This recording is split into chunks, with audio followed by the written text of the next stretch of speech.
Beautiful win on this holiday. Vibe check, vibe check.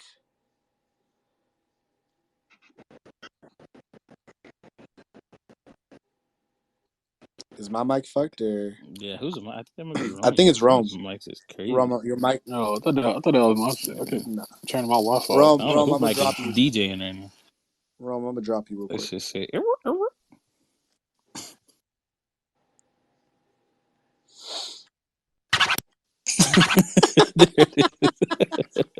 is. Wait, Gotta which one is detail. that one? I can't remember. No, it's not that. No, that. We kept Shay from getting 30. I don't think people really paying attention to that. All right, do I mic check? Am I good now? Perfect, perfect, Yeah, perfect. it's good. I don't know, bro. It wasn't letting me unmute my mic. I couldn't fucking unmute. I That's don't know. crazy. What's going on. We kept one of the best offensive Everybody might cooked. Hey, but I think teams T. to 100 Man, points. fuck that! It's my money. Shut up, the Lions. Everybody all over the place. Everybody has over the win. We gonna get to it. The mute is crazy. Football, Man. football Monday. Yeah, Lakers Monday. niggerish in here on MLK That Day. is insane. Yeah, but shout out to having dreams and MLK. Appreciate everyone joining. Shout out, Miles. Wow. Shout out to MLK. What? He had a drink? What? I don't understand. Appreciate everyone joining in, filing in. Lakers get the dub, bro. Super exciting after the 2-game losing streak recently. Get back in our winning ways. Lakers improved to a depressing 20-21. However, this is the start of a new season, dog. We're 1-0 right now. Lakers defeat the Oklahoma City Thunder at home. Final score 112-105. AD 27 points, 15 rebounds, some great dunks, some great finishing in the fourth quarter there. 5 assists, 3 stocks, a +8, 38 minutes, 9 of 17, 9 of 10 from the free throw line as well.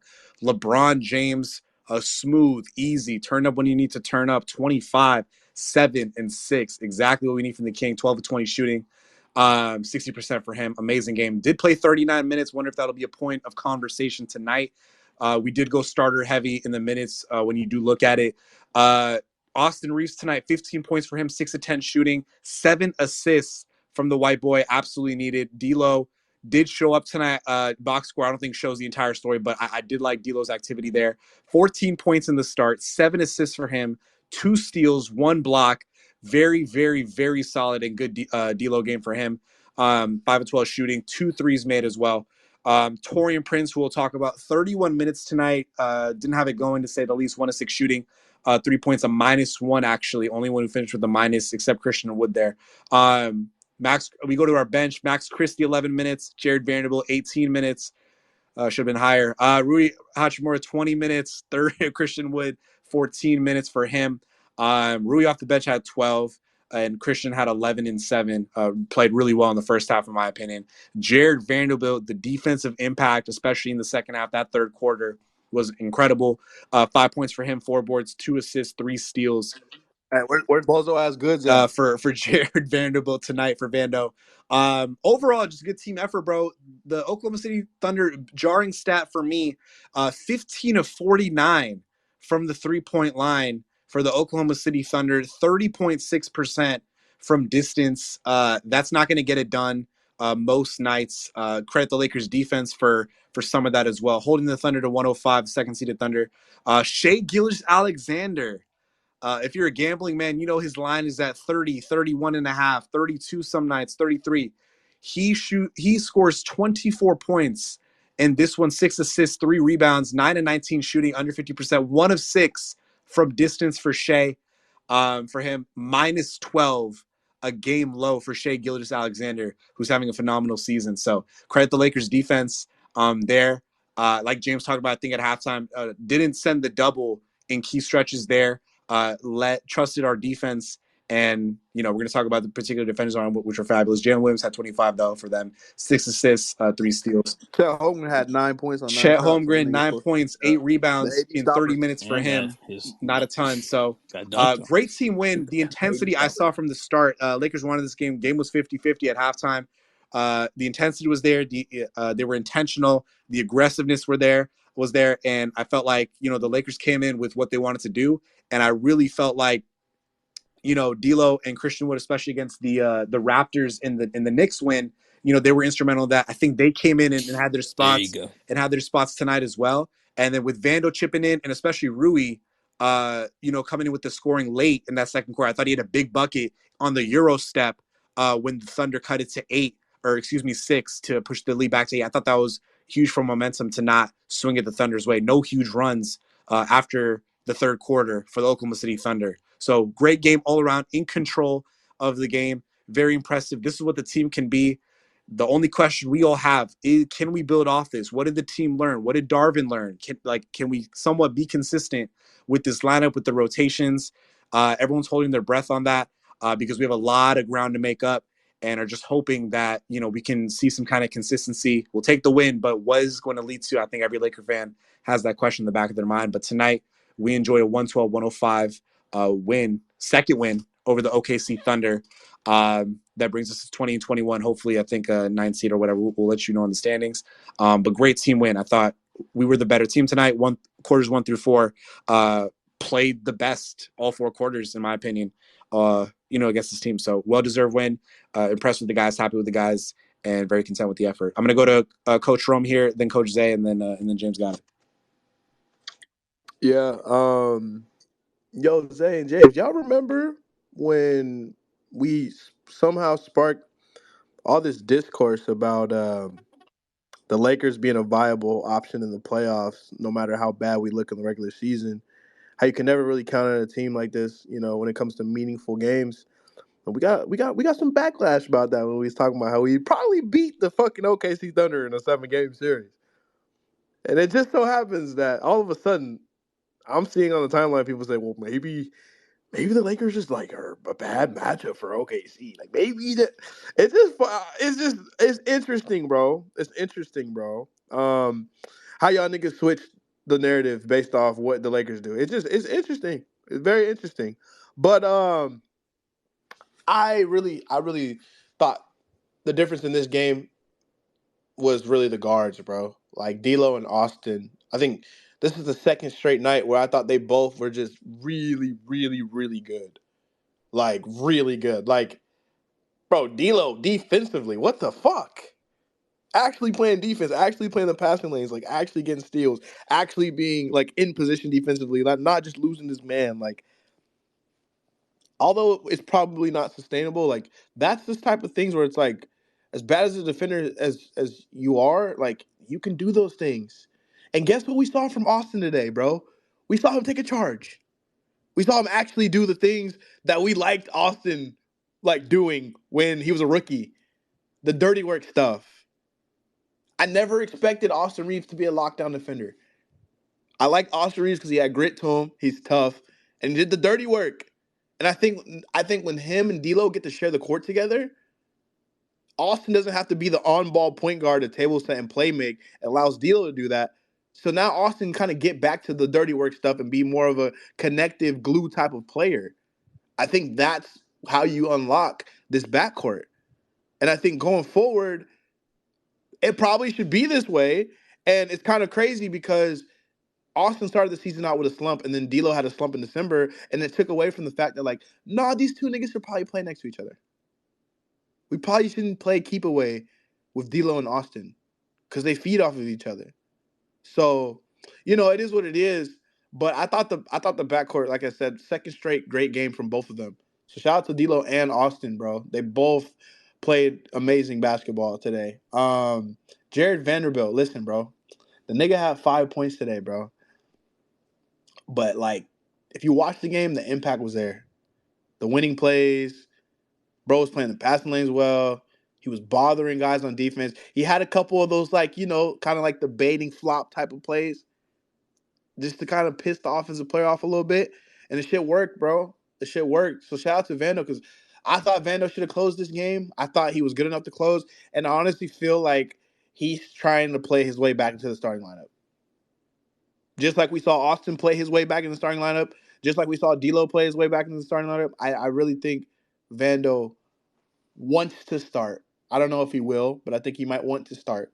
So, great game from him. And I thought Rui, the biggest thing for me with Rui was the defense, man. He's blocking shots. He's in the right spot on defense. Like I'm telling you, there's this play in the first half where Kason Wallace gets a running start, and I'm like, dude, this guy's gonna blow right by Rui Hachimura, and he stayed solid, and he ended up putting a tough shot, and we got to stop. We finished the defensive possession. Like those are the type of plays where I'm like, damn, Rui, if you can do this a little bit more, like you're gonna find your way on the floor a lot more.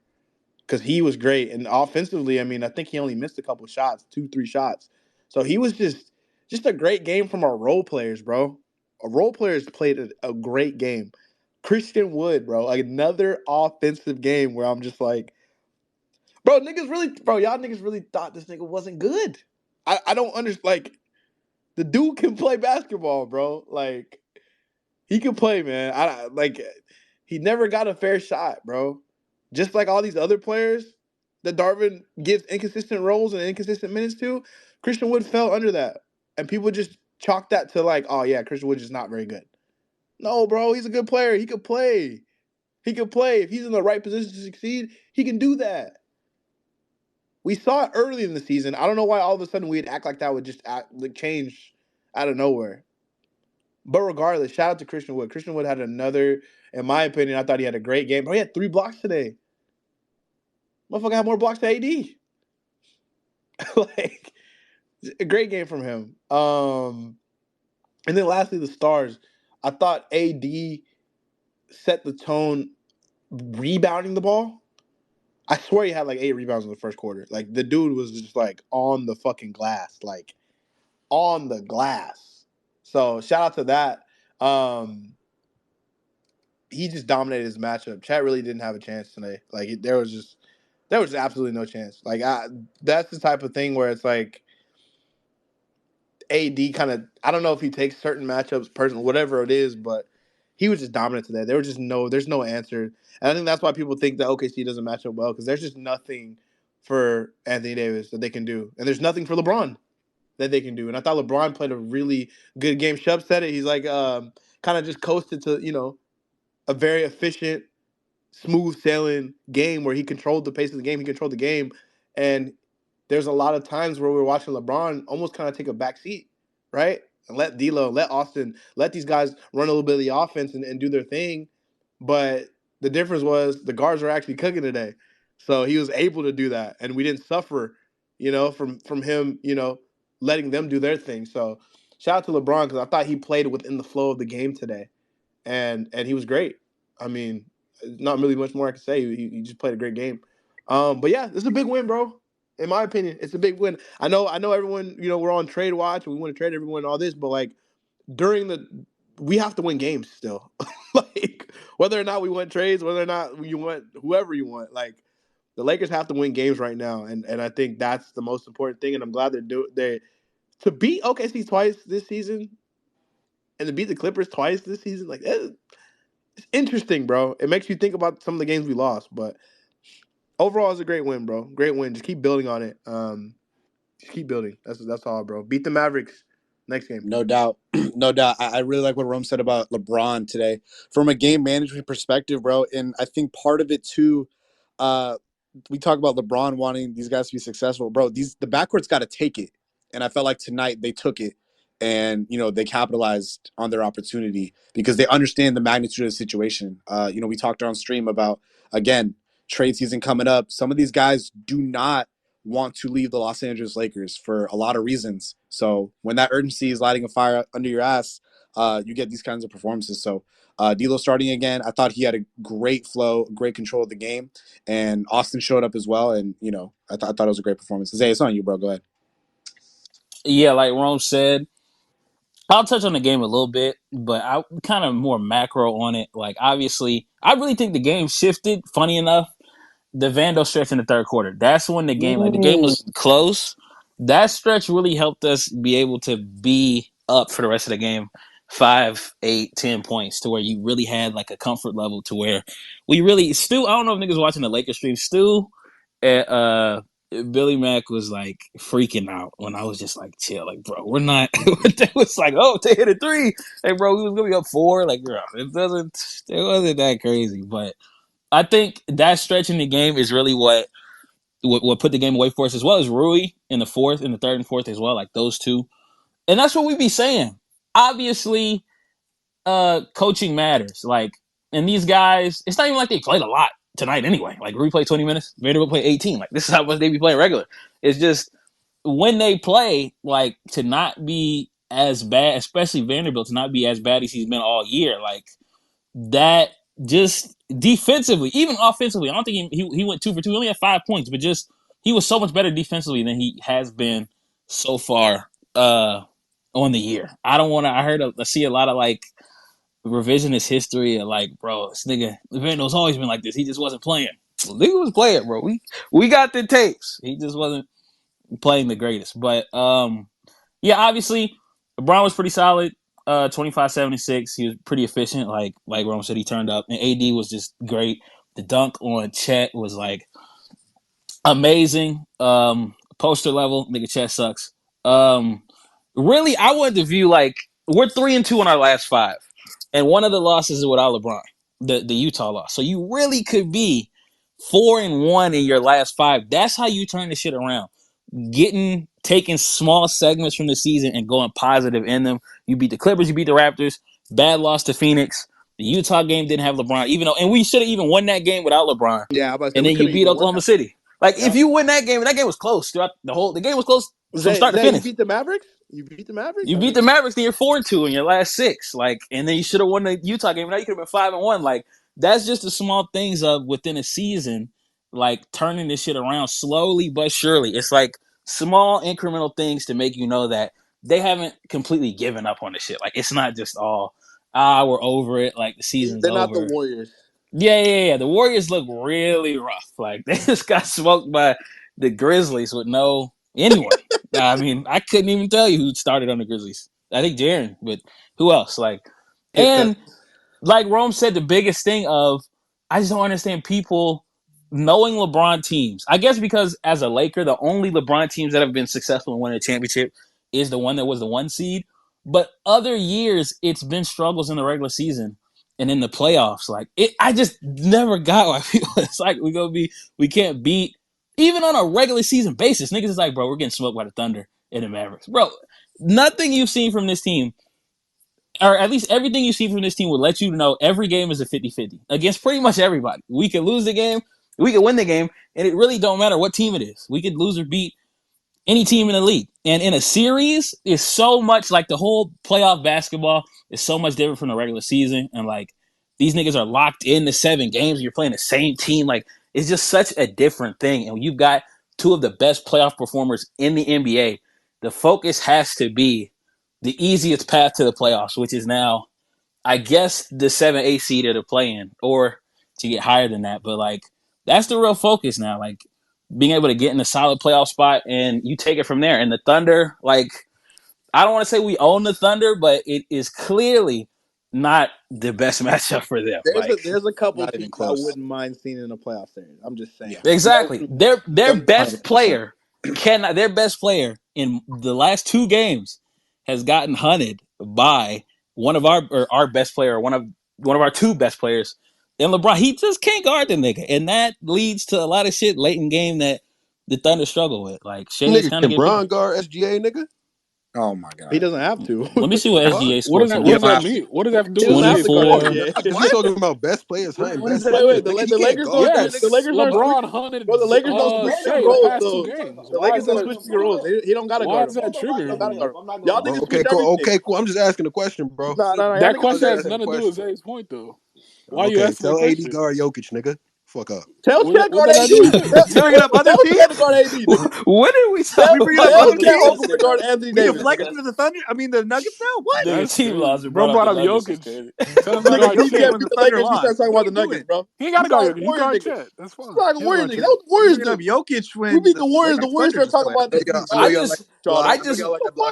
When did Jokic get traded? I watched the 4th quarter. I watched Bron go get SGA, and then I watched Bron go get SGA, and SGA go go get Reeves instead of Bron. He went and got somebody. He went and got D'Lo. He went and got Literally. another nigga because he know what time it is. Everybody clap it up for LeBron. Who did Shea guard today? Wait, talk about. Who did Shea guard today? LeBron. Oh my Nah, God. bro, start getting his anthem Thunder, start Thunder, limping. SGA. Why would Who he did Shea limp when they guard losing?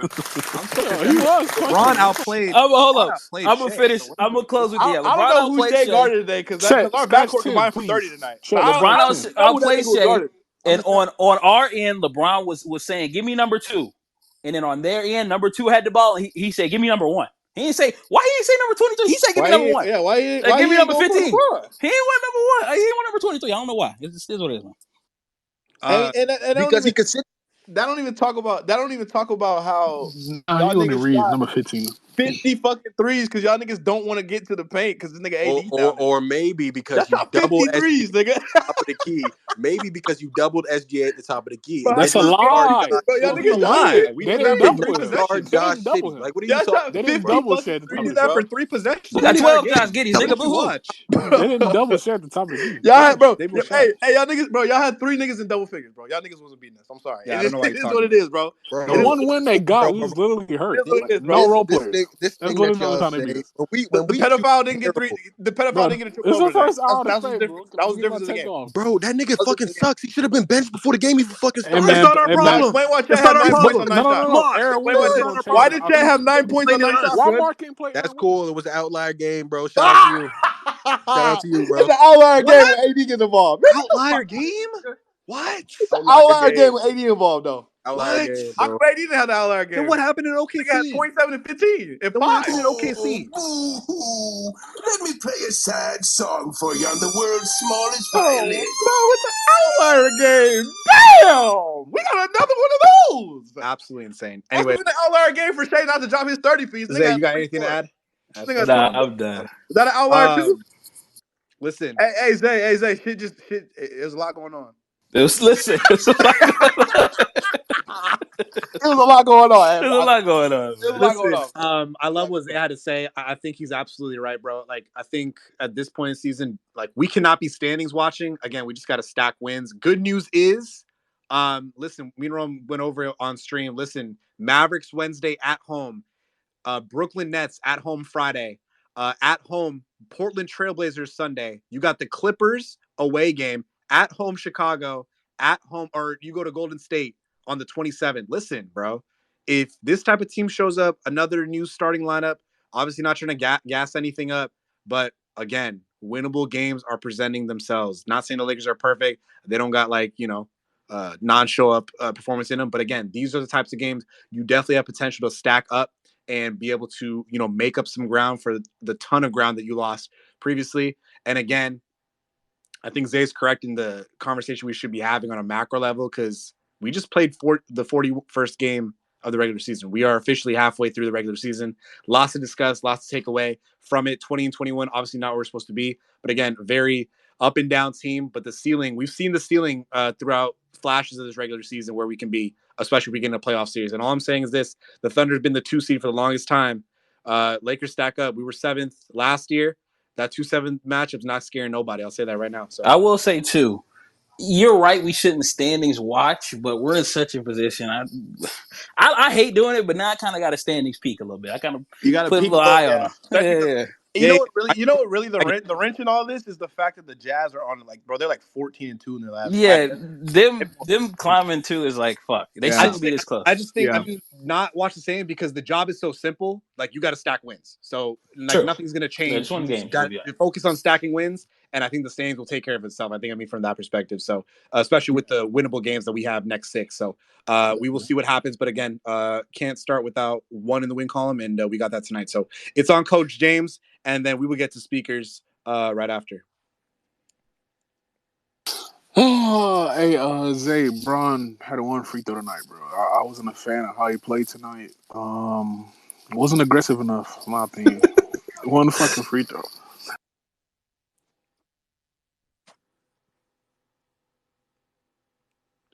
Mike went out for a reason right there. That's what happens. Try to troll. Clutch the letter. Exactly. The SUVs right there in Georgia. Little facts. But to the game, I thought AD was You obviously don't know you went sensational. mute like the last 5 minutes. All right, go ahead, James. I didn't go mute. I'm literally talking. But All right, sure. brother, stop cutting me off, bro. But I thought AD was sensational tonight. 27 points, 15 rebounds. Chet can't do shit with that nigga. We've seen that the past 3 matchups. That's that's food for AD every single time. Braun, obviously another great game versus OKC. Brother, it's not your turn, bro. Just wait your turn, gay. Pause. Braun back-to-back great games versus OKC. I mean, bro, it just you see what this team looks like when the stars actually show up in the depth, like actually contributes. Like we look like the team that we envisioned starting the season, but it's about being consistent and guys actually playing in their consistent roles. Torian minutes, 30 minutes tonight, bro. The nigga was 1 for 6. Rome, you said you wanted to see Christie get 10 more minutes. Well, he got like 1 or 2. So you said at halftime you wanted to see him get 10 more minutes. He got 1 or 2. That's And so fucking nasty, bro. and Torian logged an extra 10 minutes over Rui, who fucking outscored the nigga by like 13 points. So it's just the Torian shit is gonna be something we have to deal with. We found another Dennis on this team. Another nigga that Darvin loves, apparently. I don't even know how he logged 30 minutes tonight, but not to be too negative on He the had 3 game. points in 30 fucking minutes. Yeah, and I don't even know how he got 30 minutes, especially when he was in the zone. There's just some shit this coach does. Like, you just shake your fucking head, bro. I don't want to fixate on the negatives, but, bro, Shea was on the bench. Why are we still in the zone? Giving up Ole threes to allow OKC to hang around. Bro, the nigga you play the zone for is not on the fucking court.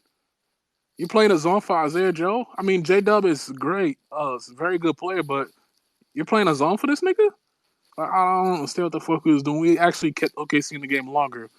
But I also thought some good points of the zone. It showed what Vandal is as a defender. Like, he's okay and very solid as a POA, but Vandal's value as a defender is off ball and always have been. Like, him in the passing lanes, like him being able to help on the rebounds, that's where Vandal thrives as a defender, in my opinion, versus putting him as a POA 24/7. Like, that nigga is special when he's off ball defensively because that's when he uses athleticism to basically cause havoc, which he did. He was playing passing lanes, getting steals, shooting the gaps. I feel like that's where Vandal thrives as a defender. Not to say he can't be a POA, but I don't feel like we get the most out of Vandal as a defender. Like, his first game as a Laker, that nigga was strictly off ball, and we saw him everywhere on the court because that's where he thrives as a defender, in my opinion. But yeah, I actually thought tonight was one of the few nights the zone actually worked.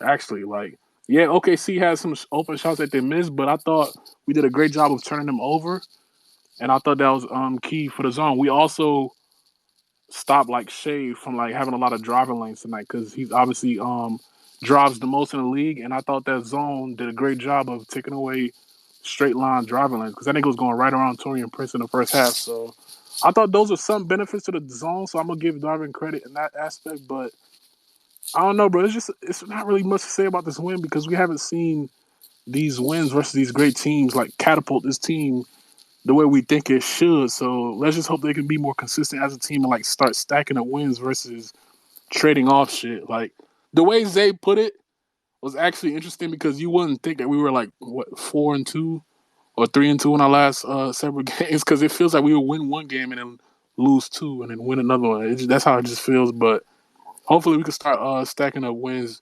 I haven't looked at the standings. I still think there's a chance you can get to the 60, bro. You just gotta catch fire, bro. We're not doing that. Like we see you, bro. If you listen, Utah's playing very great basketball. Colin Sexton been on a fucking heater, but I think we can catch fire like that too, bro. Will that require a trade? I don't. It might, bro. But I also think this team is talented enough where they could figure it out. But their coach is also standing in their way. Those niggas got to be consistent. It's a lot of question marks around this team, obviously, halfway through the season. So hopefully we have a better second half of the season, bro. We can catch fire just like we did last season to get the 7th seed. So we'll see how the season plays out. Everybody's trade eligible now. We're not gonna speak too much on trades. Some people think it's just Darvin as the cause of our struggles. I think he's a big part of it, but I do think consistency among the role players is another part of it as well. So we'll see how the season plays out, but we got to figure this Torian shit out, bro. Like, come on, bro. The nigga is on a $3 million contract. Like, he shouldn't be getting special treatment like this. If the nigga's ass, he can sit down, bro. Like, I don't know. 30 minutes, niggas 1 for 6. We've seen that stat line too many times this season for this nigga to continually not get benched for a nigga like Christie, bro. I don't understand. What was Taurean Prince doing tonight that Christie couldn't?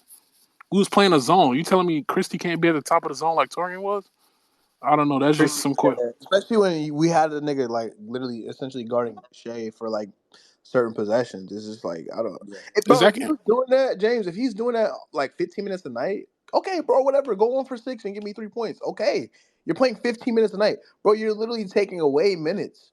You're taking away minutes from Rui Vando and Max Christie, essentially. Like, and this is literally what I used to say about Dennis, like continuously all last season. People say you're a Dennis hater. My issue with Dennis was how Darvin was overplaying a nigga. If you have Dennis on your team and he's playing 18 to 22 minutes a night, bro, that's fine. He's not some straight up garbage player. He's a solid enough player to give you 18 to 20 minutes. The nigga was playing 30 minutes a game for us. Like, that's where my issues with Dennis were. And we were running our offense through him when he's not, like, really a strong playmaker. At least he wasn't for us. So those were my main issues with Dennis. And we see a lot of those similarities with Taurean Prince, bro. Because, bro, people think I want Taurean off the team. I may hate the nigga, but I hate the nigga playing 30 minutes. If Taurean is on your team playing 18 to 20 minutes, I swear to God, I won't hate him. The nigga's shooting well from 3 for the course of the season. Like, I would take that 18 to 20 minutes. I swear I would. I don't turn down wings on my team, bro. But the issue is you're playing a nigga 30, 32 minutes. I've seen this nigga log 38 minutes on a night he was 1 for 7. Like, that literally happened. I forgot what team he was playing. Like, I think it was Minnesota. It might have been Minnesota. I may got the games mixed up. But it's just, there's a lot of question marks around his team. We've seen the rumors. I think today Windhorst said Lakers have 0 chance of trading for Zach LaVine. That nigga hates Clutch now because they dropped his ass. So I take his words with a grain of salt. But we'll see how this shit shakes out, bro. I don't stay on the trade machine. I get it up after the past 2 years. So whatever happens, happens. But I just want to continue winning games, bro. Appreciate it, James. Go ahead, Ron. No, I was just saying. I mean, only thing I can say is to James' point is like, because it doesn't sound like James is very moved by this, and neither am I. Like, I'm not either. I don't think anyone should be moved by this game. No, like, it's a big win.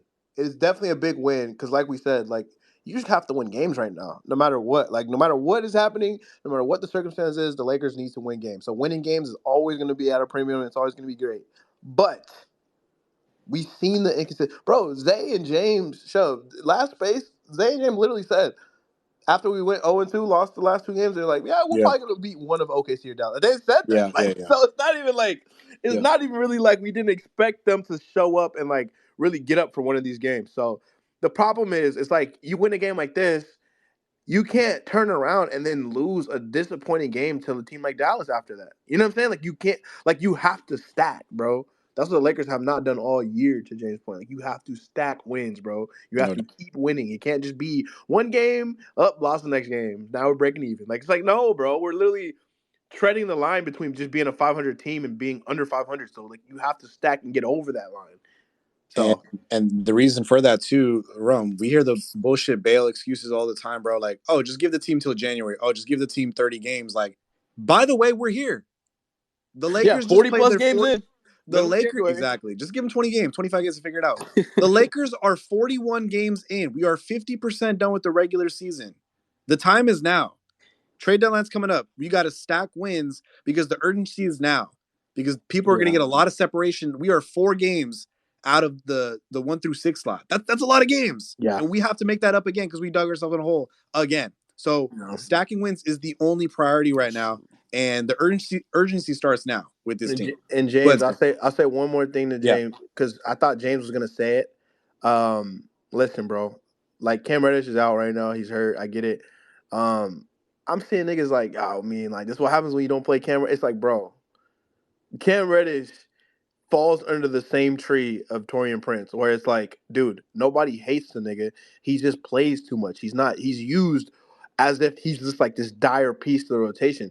Bro, these dudes are rotation players. It doesn't mean that they need to play more minutes than the players that we actually invested real money into. That's always what it is, bro.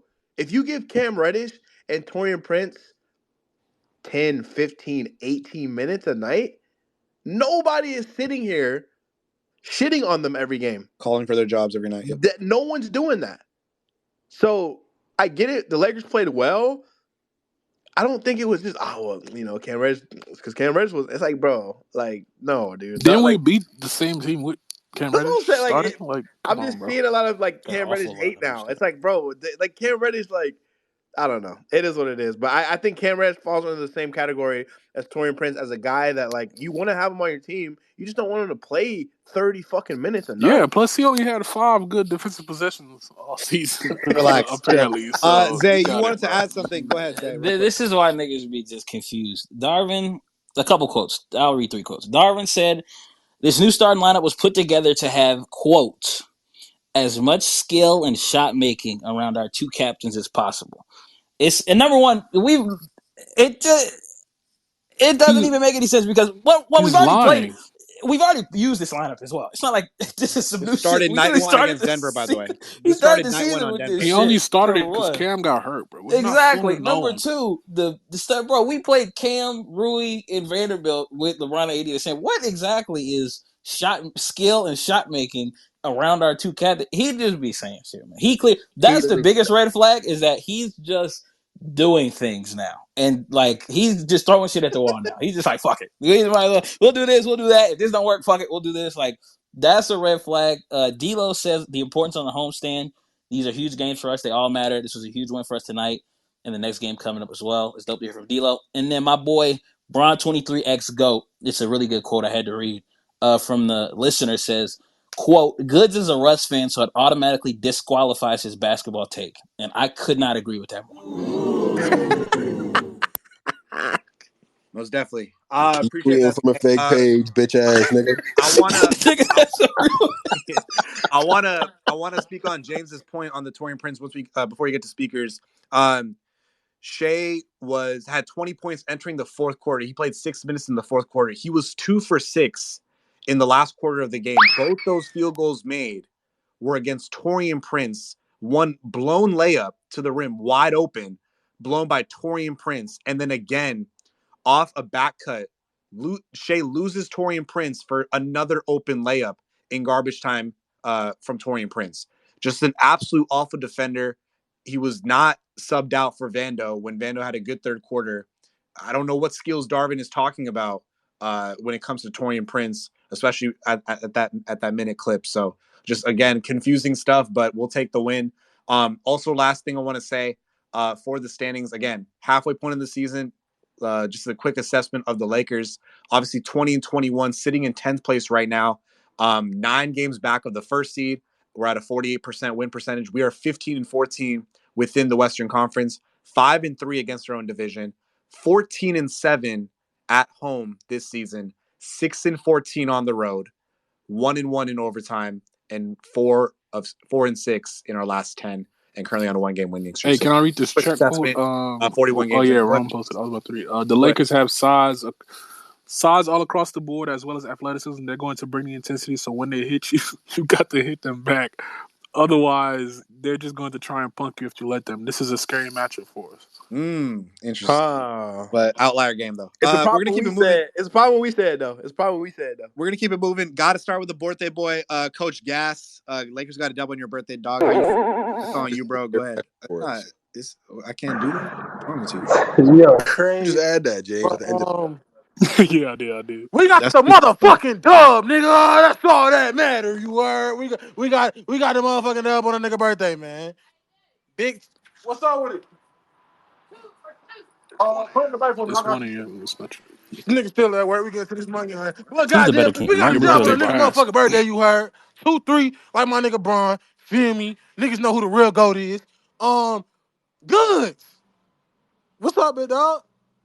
When 80 dunked on your nigga check, how'd you feel, big dog? Fam, happy birthday, nigga. Appreciate you, big dog. Ask Chet how 80 nuts taste, nigga, because he got a handful of them motherfuckers when he got punched on earlier tonight. Tell that nigga AD take that headband off. Tell that nigga take the score, nigga. That nigga was in prison, nigga. He was in prison, nigga. Weak ass nigga. Couldn't do shit. Yeah, for no he ain't fucking with 80, nigga. We know this shit.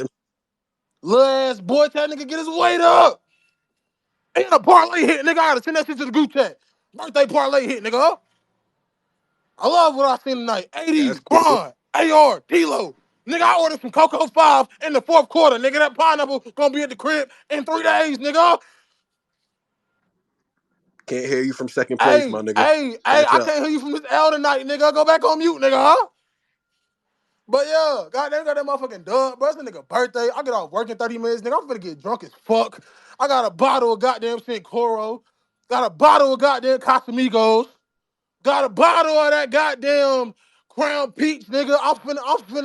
I might wake up in the hospital tomorrow, nigga. No cap, nigga. Off work tomorrow. Goddamn, yo. Finna fuck around and put in some stupid ass parlays. They might fuck around and hit, yo. But shout out to my niggas in the coaches den, bro. Shub, James, Rome, Zay. My nigga Goods up here. Shout out to my nigga Goods, even though they lost, bitch ass niggas. Shout out to my nigga Mason. Trey, Coach Gill up here. JDP. On this PS2 nigga, shout out to you. My brother Real talking to listeners. Betty and the listeners. Jordan and my dogs, man. It's too many of y'all, bro. I love y'all. We got this motherfucking Dub Lake show, man. Let's continue this train. Let's keep it rolling. And remember, nigga, don't let nobody tell you can't do shit. I'm 23. I got my own security company, work for some of the biggest artists in the fucking world. And I'm working another job so I can keep paper coming in. Don't let nobody tell you can't do shit, bro. Y'all stay blessed. Love y'all. Hey, listen to the last part that nigga said, bro. Don't let nobody Outstanding. do shit, bro. Real shit. Hey, go spam Coach Gas mentions happy birthday, bro. Go find that nigga. Go click on his fucking page. Go wish that nigga happy birthday, chat. Everybody in here, bro. Go wish Coach Gas a happy fucking birthday, bro. Happy birthday, man. Now James quiet. That Bro. James got no sound effects for that. That's crazy. Tell Tory and Prince he can't do shit. No way you think I'm hating, bro. Kind of racist. That's kind of Hey, racist. we got more quotes, but one of them is kind of crazy, bro. It's kind of like it's so What? D'Angelo Russell and Austin Reeves. He said, "I This like him. is so good. I like him. I'm just a fan of him. I feel like I talk about this dude every time I do an interview. We golf together. I'm gonna get him on my podcast soon." Oh no. He's doing his best to keep the No. Another backcourt What the together. reason? fuck? He did Yeah. enough this summer, bro. They're trying to keep that backcourt together. Just You crazy. trying to keep it more than together? What are you talking about? Yeah, that's what I'm saying. Like this What? shit getting a little crazy, bro. Like This nigga's Glaze Central. Man. What's I going don't know. I Johnny on? just like Flutin? him, bro. Like I just He said, "I like him." You can't flex the friendship? Y'all, nah, y'all it's doing just too much. crazy. Like it's Y'all just doing too crazy. much. It's just I crazy. like him. I'm a fan of him. I Bro talk can't. about him every day. It's That's crazy. I crazy. golf with him. Like I do everything with him. But Like Braun and AD When I do wake it. up, I think about him. like I damn, bro. cannot co-sign this. Nah, This this shit kind is. of crazy. AD sent We him to the got bench. we got a proper chemistry up. Come on, y'all. Gas. No, seriously, happy birthday, dog, from everyone here at the Coaches Den, dog. We appreciate you. Appreciate every night. You up here, your thoughts, My girl everything. be mad because I just be like, Austin, like he's such a good basketball player. Like, what are you talking about? Yeah, I don't know. We're gonna keep it moving. Unfortunately, we're gonna start off with the Thunder fan. Goods, go ahead. You have the floor. Your thoughts on the Thunder tonight. You got it. Go ahead. Shit. These bum ass niggas, man. 4-game win streak. Was about to be 5, but then we just gotta shit it up. Like we always do against y'all. Tonight, shout out to y'all. Y'all played some cool defense. We couldn't hit a 3 to save our lives. I don't know how a top 3 shooting team in the NBA all of a sudden against the Lakers cannot hit shit. We did this shit the last game against you niggas, and then we did this shit today. That is the most annoying thing ever. Fuck my coach right now, Mark. Fuck you for playing Ousmane Dieng for no fucking reason. Just because he's a first-round draft pick, just because he's a lottery pick, he does not need to be seeing minutes over Aaron Wiggins. I fucking hate that guy, man. Like, Ousmane sucks. bro. Was he playing at center today? Like, Bro, I don't know what he was doing, bro. He just does shit like this for no reason. We do shit like this. This is shit we do. We just test out lineups and shit because they still think we're in the lottery or some shit. I don't know what the fuck is going on. Josh Giddey. I hate this guy so much. This is my most hated player in the NBA. Fucking hate this guy. He sucks at every aspect of basketball possible. He can't shoot. He can't well, he can rebound a little bit. His passing fell off. The nigga just he doesn't look up in the air when he's dribbling to the basket. He just looks down. He doesn't look around to pass the ball whatsoever. Teams play way off of him, which kills our offense. I don't know how the fuck we have a top 5 offense with him starting. It makes no sense. Just get rid of this nigga. He sucks at everything. He's the worst defender in the starting lineup. Like, what's the point of even having him, bro? I hate that guy. He got to go somewhere. And yeah, my shooters. Probably jail, honestly. Probably jail. Yeah, I would lock him up too now, bro. Like, get him the fuck up out of here, man. But hey, we played Jalen Williams against Anthony Davis in the second. I don't fucking understand it, bro. Like, he just does shit.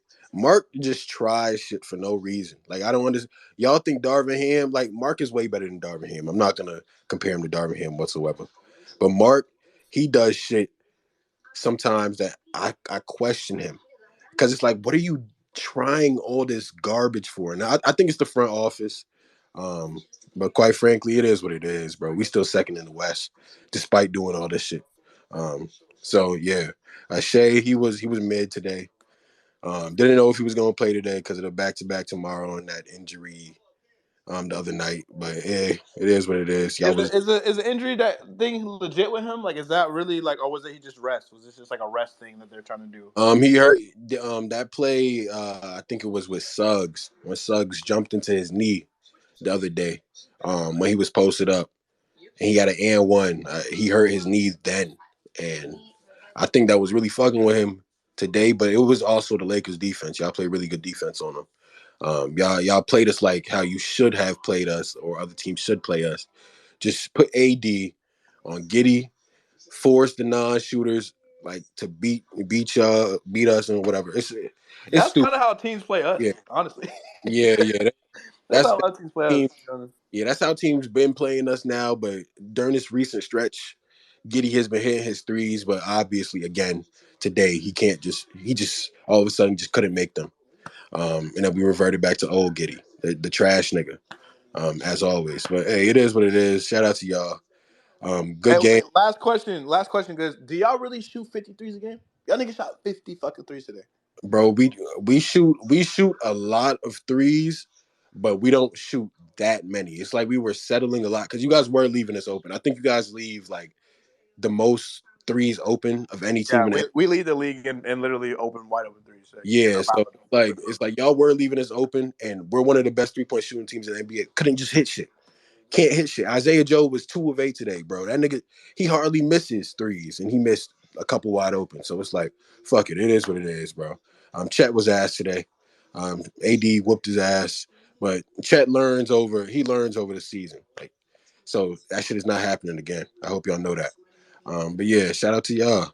I think I think it's gonna happen 4 more times. Appreciate it, Goods. No, to your point though, Lakers we leave the most wide open threes. I believe that stat from you. Also, listen, the offensive rebounds 13-8, Thunder's favor, and second chance points 21-9 in the Thunder's favor. With leaving open the most wide open threes, it leads to extremely late closeouts, which leads to them running away on the offensive end. Also, when you're playing a fucking zone defense, like it's exactly, and it makes rebounding worse. Late closeouts lead to nobody boxing out, and we don't rebound the ball in clear possession. So it's all a chain reaction, reaction, and that's one. Yeah, you could get away with that like against a team like us because we start Dort and Giddey, and Giddey is not a shooter at all. Dort has been shooting 40% this year, but he's not really that type of guy.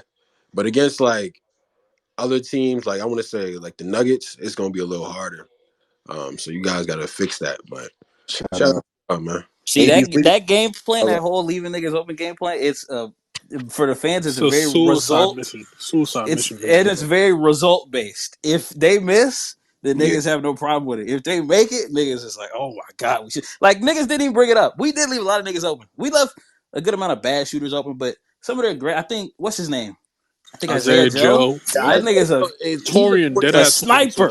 Exactly. Like he shot bad today. He never shoots bad. Like he's a sniper. He barely made that's shit. That's an outlier to me. Like that's like that nigga's not shooting like this. Like it. Yeah. I think we're number one. We're either number 1 or number 2 in like 3-point shooting this year, bro. Like I don't understand what the fuck happened today. We just were ass, but.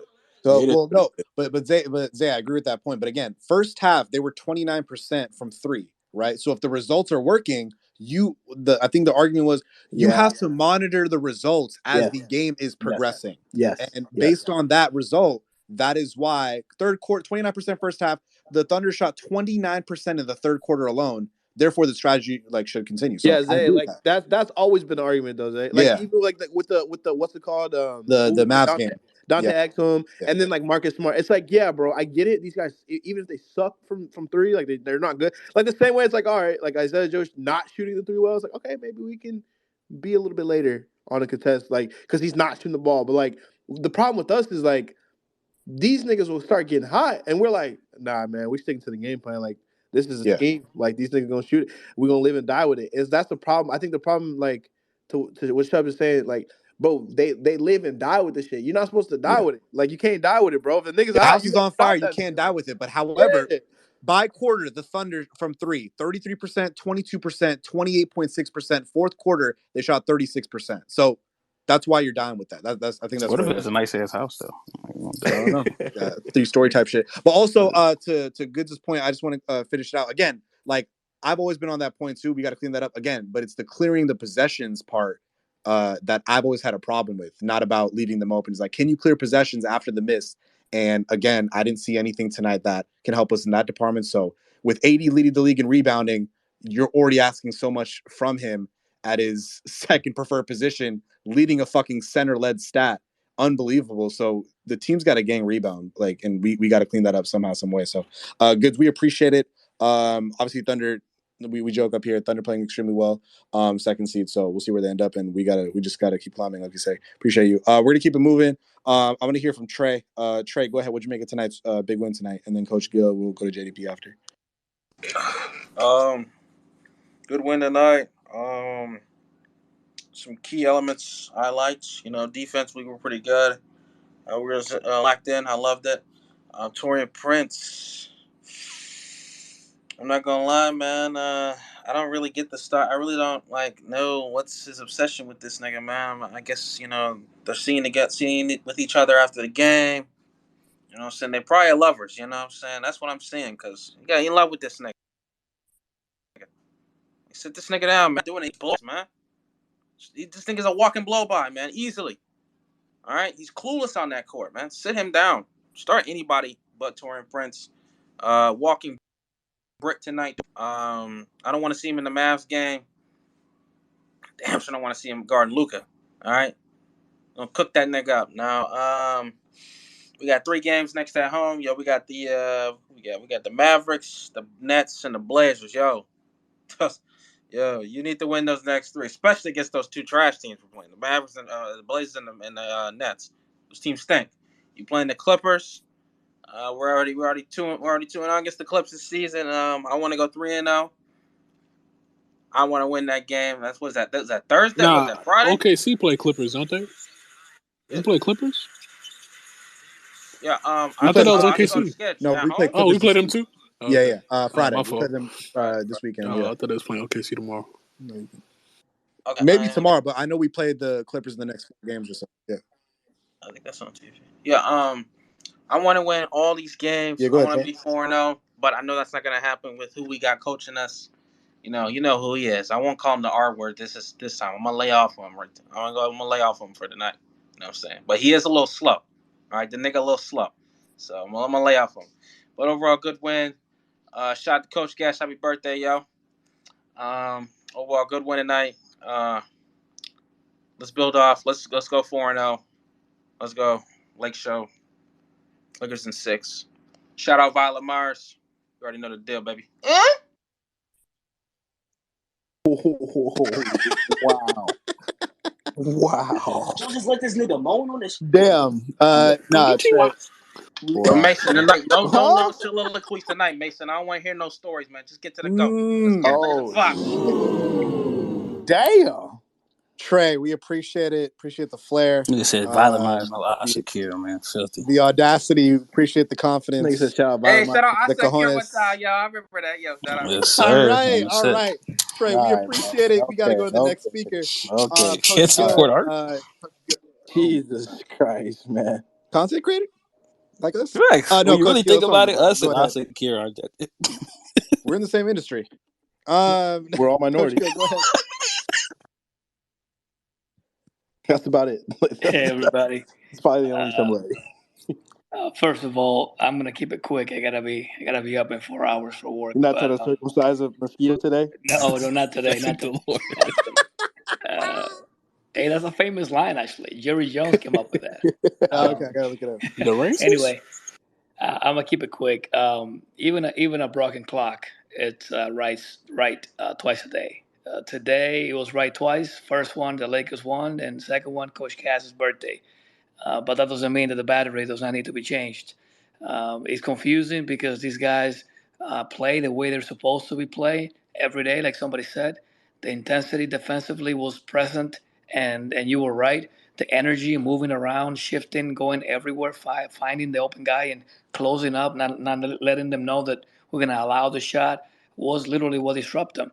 And I said the analogy of the broken clock is because, guys, think about it. Like the fan just said it, this is the best, one of the best shooting teams, from three in the whole league, and they're number two in the West, and we're the worst on defending the three. It's just today happens to be our day. It just happened that way. We can't play that closely, but other than that, I'm obviously happy for the win. Lakers, fan above all, but we just gotta be careful. We can't let this confuse us. So let's just hope that they look at this with a grain of salt and see who came out and play the way they're supposed to. And someone said, "Well, what? How can this be something that is sustainable?" I argue that should be the standard. Like that this is the standard. This is what should be sustainable. They're NBA players and they're aspiring to be champions. We should not be asking, well, can this be sustainable? Of course, that's the standard.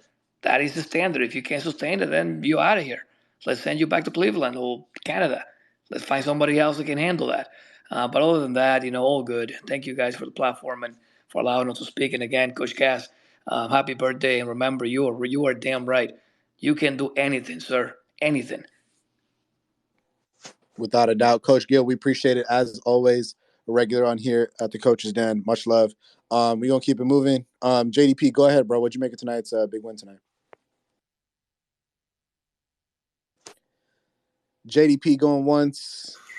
Yeah, you there? Hey, Bachman, Thank come back to me after. I'm having trouble with my phone. All good. We're gonna go to Cammy would we're gonna never. go to Mason. We're gonna go to Mason. Mason, go ahead, bro. Would you make it tonight's Laker win?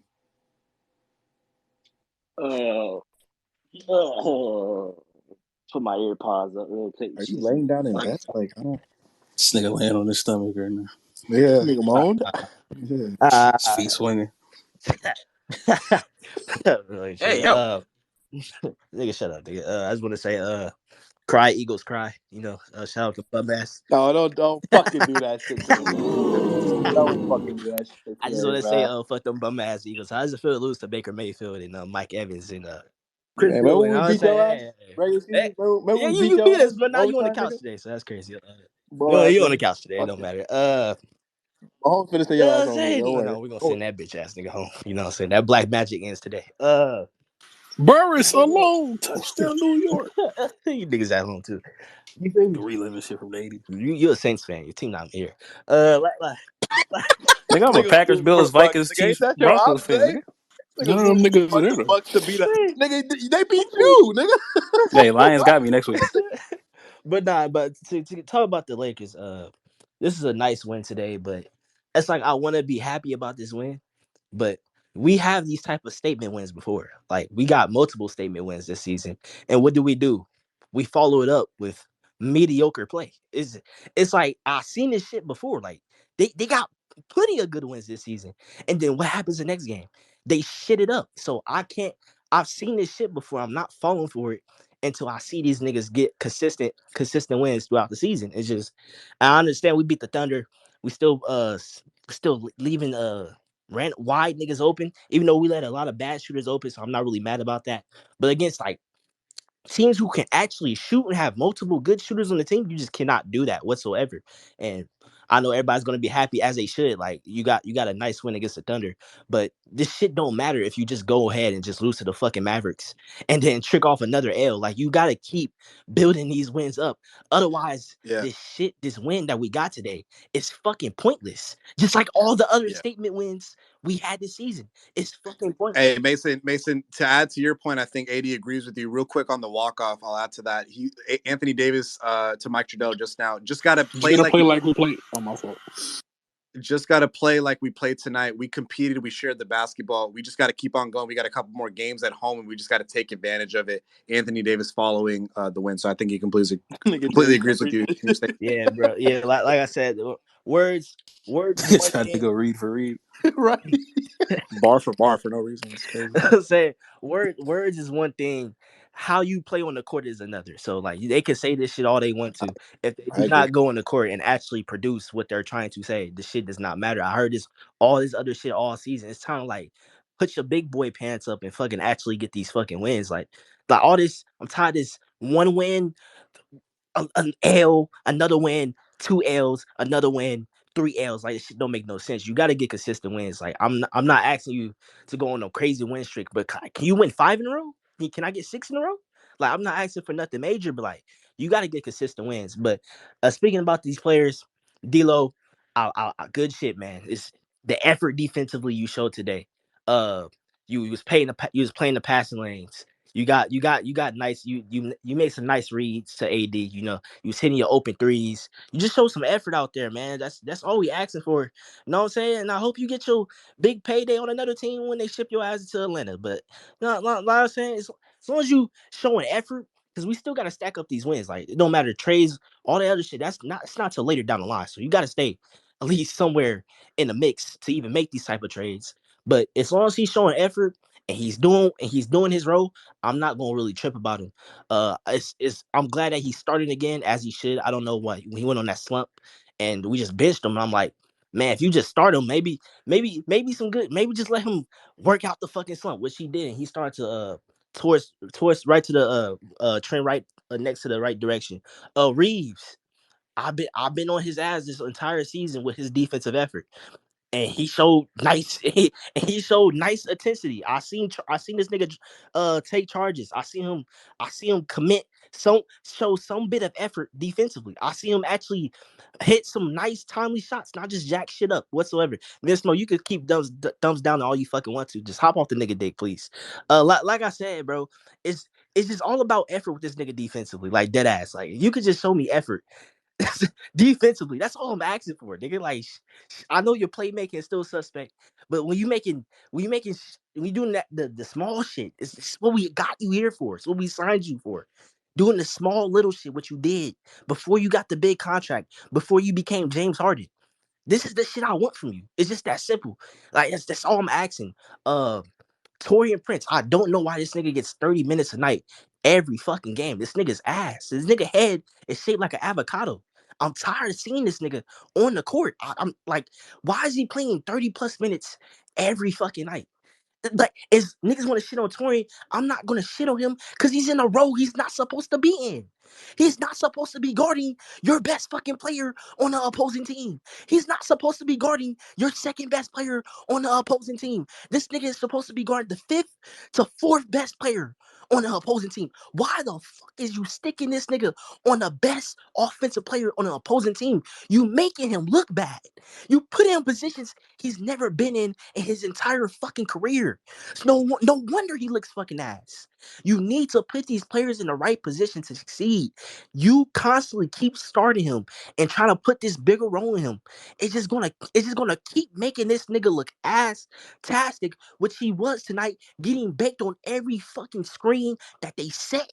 He looked lost defensively, on ball, off ball. I was fucking scared seeing him on the court. You need to cut his minutes and you need to stop. You need to decrease his role. He should not be in that fucking role whatsoever. Vando, thank you for making your fucking fast break layups. Thank you. Thank you. You look aggressive out there. You actually look semi-competent offensively. You did not look like a fucking deer in headlights. You played phenomenal defense. Deadass, we low-key won this game is when that one stretch where he was on the court guarding Shea, giving him fits. That's when we start to take over. When you're playing like that, this team just unlocks to another level defensively. The shit that he can do off ball, on ball, playing passing lanes, getting rebounds, wreaking havoc with AD on the interior. It's just amazing seeing him get back to that level defensively. But he has to be somewhat competent offensively. Like you cannot just be sitting there and look lost. The shit I like, even though you scored like only 5 points, you was right. You was in the right positions. You wasn't taking stupid shots and you hit your fucking layups. That's all I'm asking from you. And you gave me good defense. As long as you give me those two things, I'm happy. Bron and AD, great performances from Bron. Bron was picking his spots, when to score, when not to score, when to facilitate. It was amazing. So was AD. Honestly, just giving Chet a whole bunch of hell. It was hard for them to get any shots towards the rim.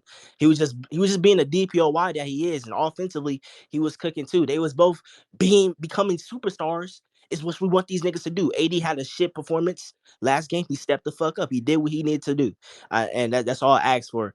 Other than that, our coach is still ass. Trades will still need to be made, but till then, you need to have a somewhat competent record.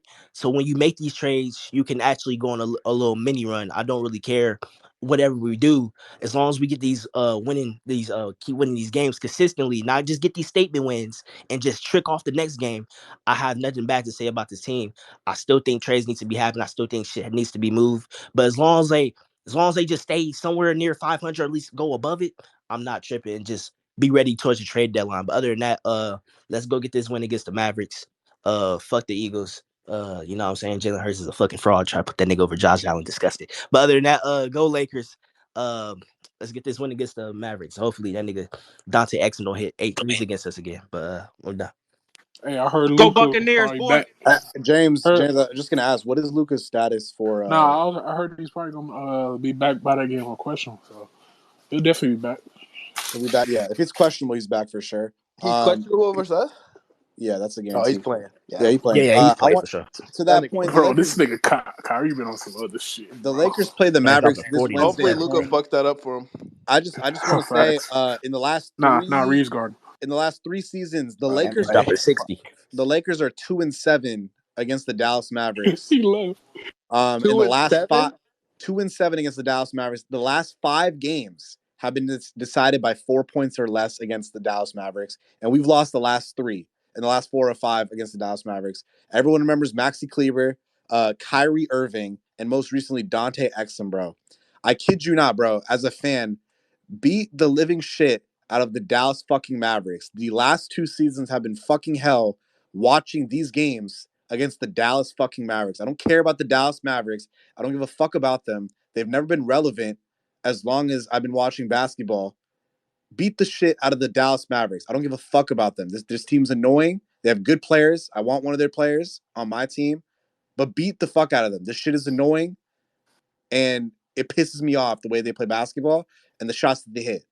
Take some fucking pride and beat this team. I'm so sick and tired of them hitting clutch shots and this shit going to dramatic fucking fashion every fucking time. Every time we play the Dallas Mavericks in the last 3 seasons, like my blood pressure goes through the fucking roof.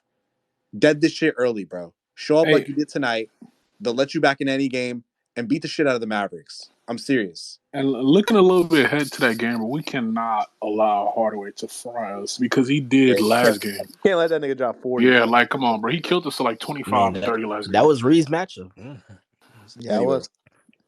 Anyways, wait, Brown was hot in the corner? You gotta go Hardaway, bro. There's a lot going on. Baltimore going to the Super Bowl. With that, I actually will go to. He needs some time off, though, right? There's a lot going on. Sometimes when there's a lot going on, you got to go on vacation. You know what I'm saying? Give him a week off. Hopefully, there's a lot going on, man. Hopefully, you had a nice get that nigga on my last time. night at your bender last night. Glad you're back. Somebody get up Darvin Ham news in here, man. I want to hear from you. If you caught the game at all, I know you take nights off. Man, that's crazy. That's crazy. Niggas got to give me a clipboard and maybe a coach's polo type shit, and I'll be here every day on time. You know what I'm saying? That's what separates niggas like me from y'all. You know what I'm saying? The coaches. Shout out to the coaches and the coaches that these Oh niggas be my! in Here here comes the day in. backhanded. It's a Here we couple go. different things, but we don't have to speak on The that. backhanded. IQ. Here it comes. He's about to Common shade us sense. right now. This is Hold what he on, can I does. finish, bro? I'm It's trying like to being show a real love. nigga. That's like Can I based finish? in I'm it. trying to Here You show know. comes the love. shade, bro. Here Zay, comes the for I'm trying the shade. to come show on. love. I'm trying to show love. I say Here comes shout the out shade. to the coaches, man. You know what I'm saying? Shout out to Zay the milkman. You know what I'm saying?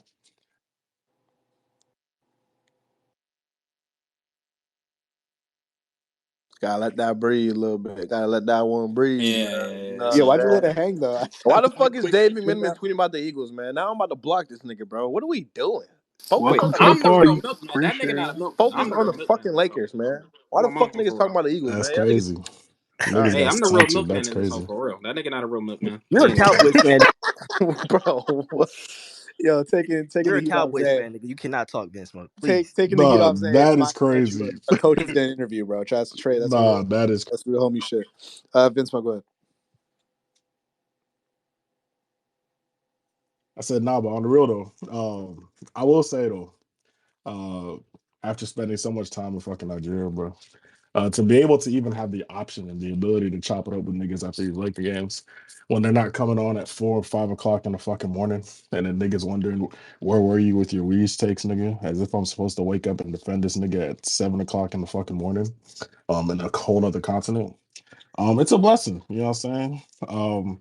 As much as these Lakers fucking piss me off, bro, the ability to just to have the option to just watch these niggas in real time. Um, and on nights like tonight when these niggas actually show up, like it can't be like, you know what I'm saying? Like I can't really say it's anything other than a good thing, bro. Um, I find the discourse on the TL about certain different subjects to be a little interesting. Um, you got niggas that are stands with certain players, and then you got niggas that are so objective, but so loudly objective about certain players. To me, I just find that kind of funny. You know what I mean? You got niggas like Mason that don't you can't say anything good about Austin Reeves around Mason or James to be exact. Um, but then you have niggas like myself that are Austin Reeves fans. So I just find the whole conversation interesting. I will say that I am kind of tired of it all.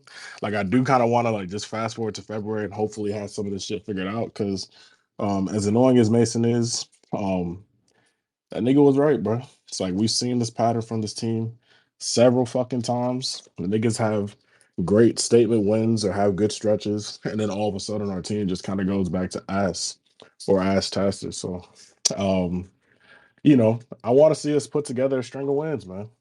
LeBron and AD have been hooping all year, man. All year, consistent, dominant, best two man, best 1-2 punch in the entire association. I believe that with my whole heart that these niggas, LeBron and AD, are the best two, best 1 and 2 in the association. And like I feel like we're just doing a disservice to these niggas by not, you know, having having good hoopers around there or just putting wins around these niggas, bro. Like there's no way we're wasting the last year of LeBron's window looking like this. Shub, I'm sure you could probably attest to this, bro. That 19-21 graphic after 40 games, bro, after dealing with Russell Westbrook all last season. My nigga, like, where does that leave? Where does that leave a nigga, bro? Like, cause all last year we had one or two obvious fucking problems with this team, bro. But now, fast forward a year later, the depth, the continuity that everybody wanted is back. Added some extra depth with some signings over the season. Group chat was called Wood Watch for a month. Signed that nigga on a vet win. Um, just for these niggas to be back in 1921, so or I guess now 20 and 21. Um, so that being said, bro, um, ideally we can just go on a run over these next couple weeks. Um, I think between trading guys, this, that, the third, like I've said it, niggas is looking for how I feel about AR being traded. Your guys about to get traded. I know you're sad, this, that, and the third. It's like, to be honest, bro, like when your team is 19, 21, 20, and 21, like as much as I love Austin Reeves and I love a good agenda, I swear to God, I love to troll on this app. I love to have a good agenda on this app. When my team is losing, bro, that shit is just that shit ain't it, man. That shit ain't it. I say that like as a Laker fan, like truly, honestly, like I have role players that I might get attached to. I might have players that I just fuck with over the years. Like you have guys like Lamar Odom, the Sasha Vujicic, the guys that for some reason I was just like, I like the way they play. They go on to other teams, still continue to support them. AR could go to another team today, and if the roster improves or gives us a better chance at winning a championship this year, like how could I be possibly mad at that shit? Um, like we have LeBron fucking James on the team. Like we cannot afford to waste his years, especially as a Kobe fan. Like just thinking about the rosters that we put around this nigga towards the end. And just thinking about how we didn't capitalize. Like I'm really trying not to make that mistake again. Um, Darvingham gotta go. He's the worst coach in the league. Don't talk to me about the Milwaukee Bucks coach. Don't talk to me about fucking Monty this or whoever that. Like, bro, I Darvingham is the worst coach in the league. So that nigga needs to go. I need Jeannie Buss to look herself in the mirror and be honest about what she's seeing out here. This nigga is not it. But yeah, outside of that, I think pretty much we're all on the same page. I love the banter. I'm here for the trolling. James and Rome, if y'all could just please take one day off from AR slander, that would be great.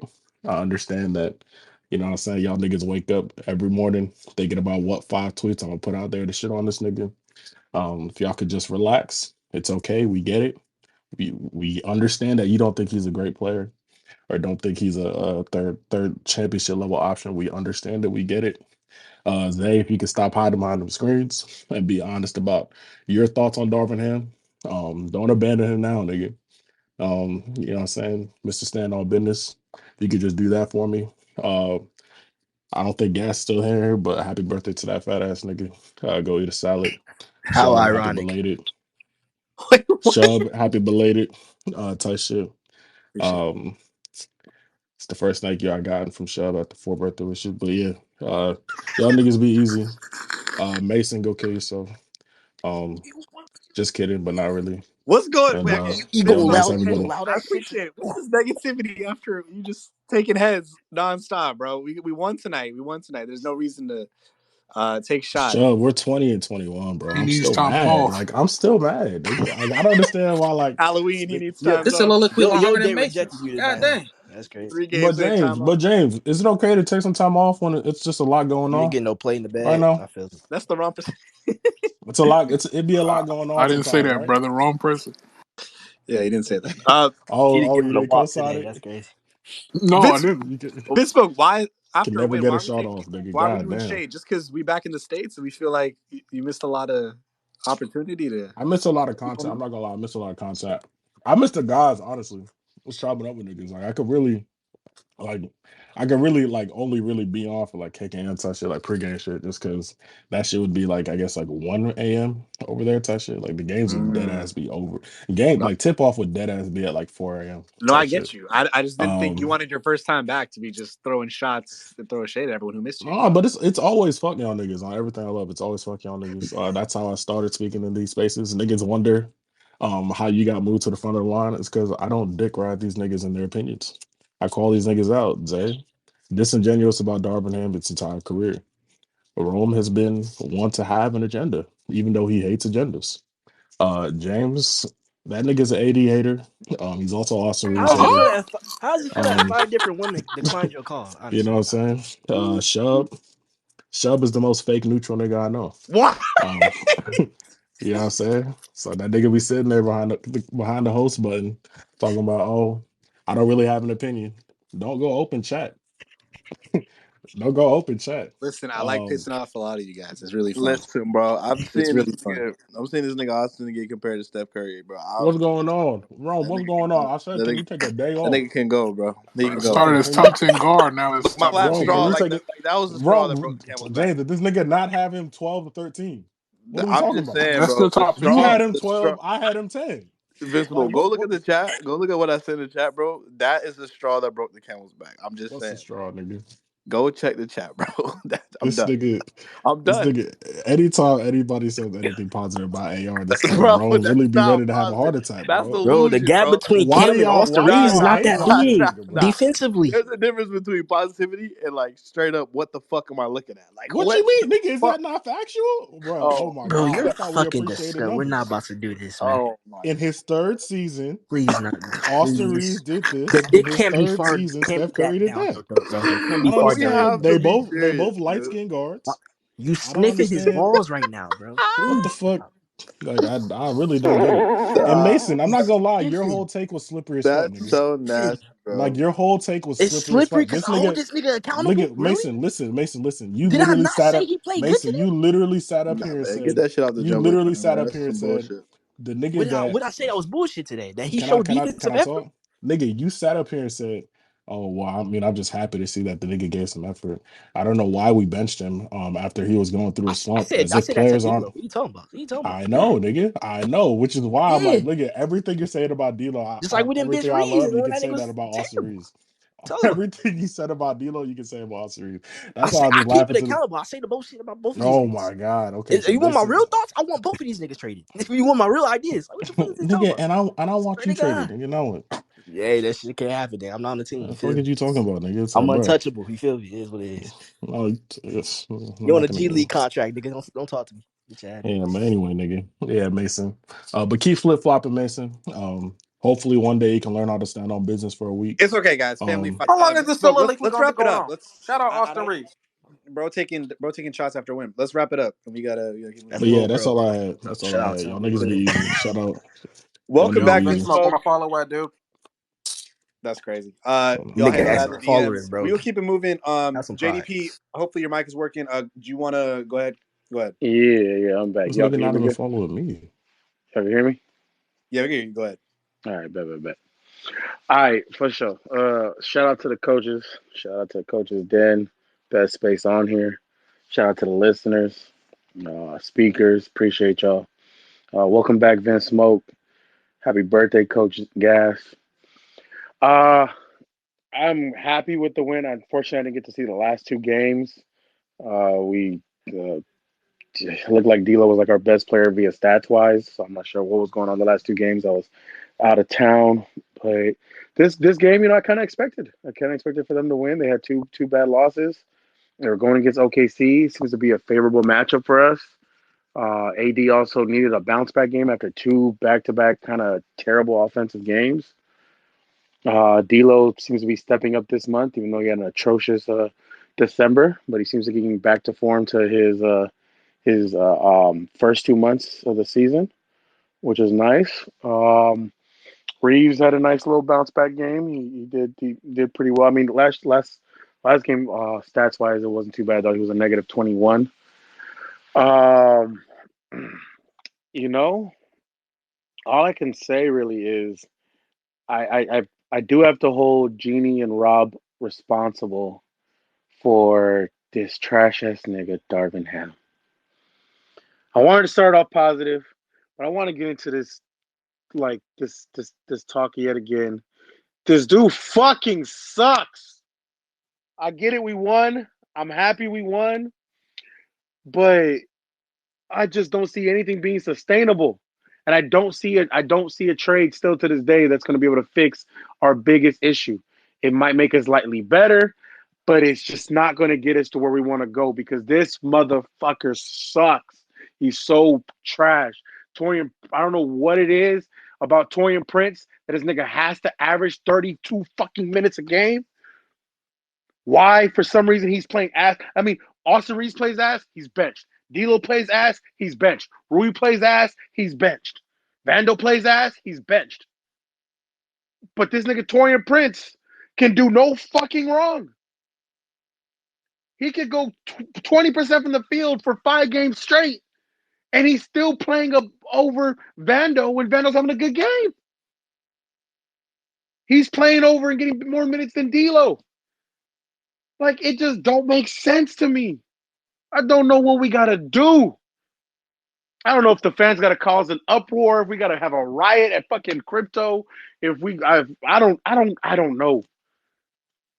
And I know my boy Cammy's going to be very happy to hear me say it, but I blame Rob and Jeannie for this coach. I blame Rob because this ended up being, I think what it was like Rob's like second choice or something, or third choice. And he went with this motherfucker because he pouted and didn't want to have some balls and just ignore Jeannie and give Ty Lue his 1 year in control and also control of his staff. Wait, but I'm confused. Wait, I gotta step in, bro. I gotta ask you a question. Like, where's the assumption that that course of action you're describing actually was what transpired? So my understanding Because of you're the speculating. situation. Because you're speculating that Rob didn't have the balls to like all this stuff.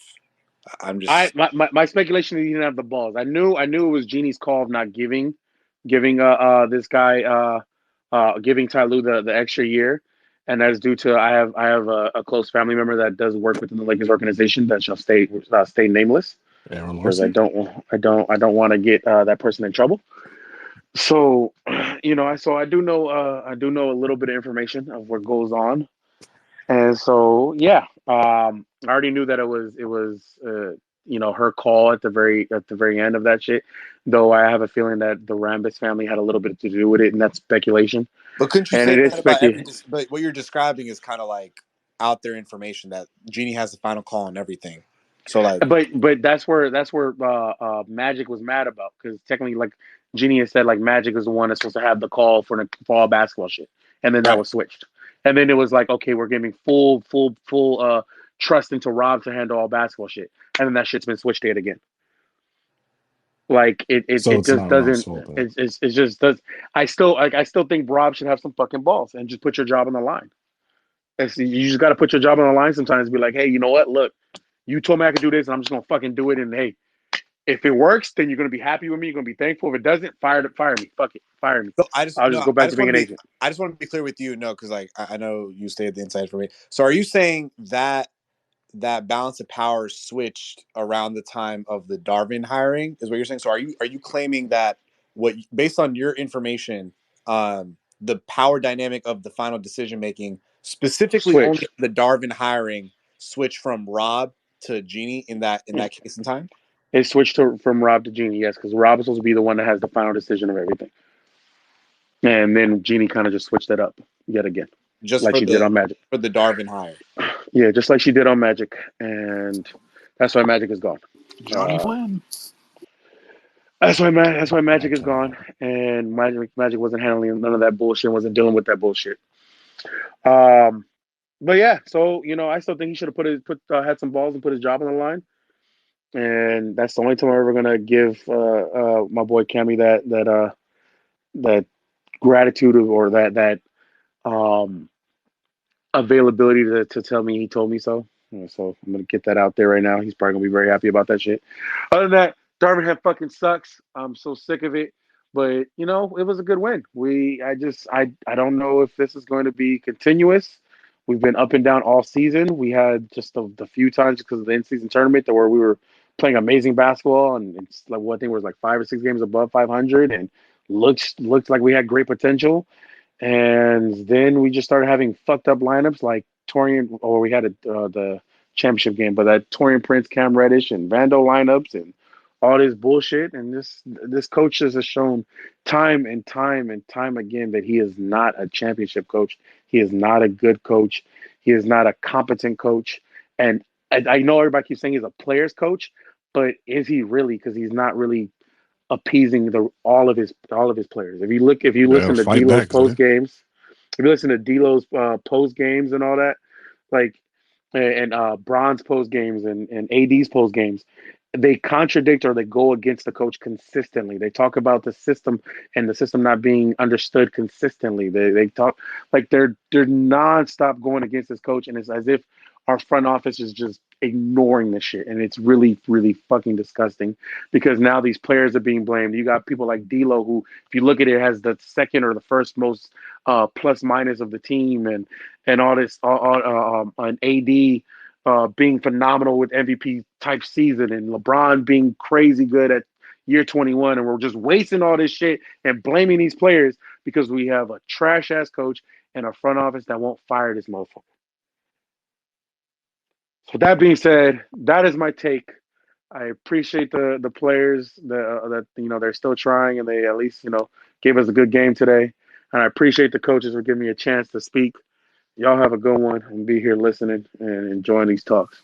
Facts. It's I on the players appreciate too. you. Listen, these niggas have been playing very poorly. A good amount of them. Here we go. It's on Here the we players. go. Here we go. Yeah, I go what? I never said it wasn't a coaching issue, but to say that You just fired a coach, and all of this shit is gonna be better. No, I completely agree.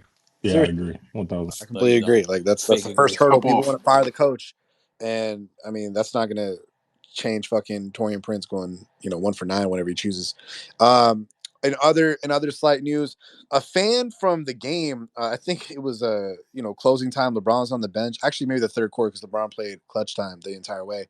A fan runs up to LeBron in his seat. LeBron usually kind of sits on the corner. He had his seat. So a fan took a video of it, and it's just a random guy in a beanie running up to LeBron, I think during a timeout, putting his hand on LeBron's shoulder. And he was saying something to LeBron, and LeBron received what he said.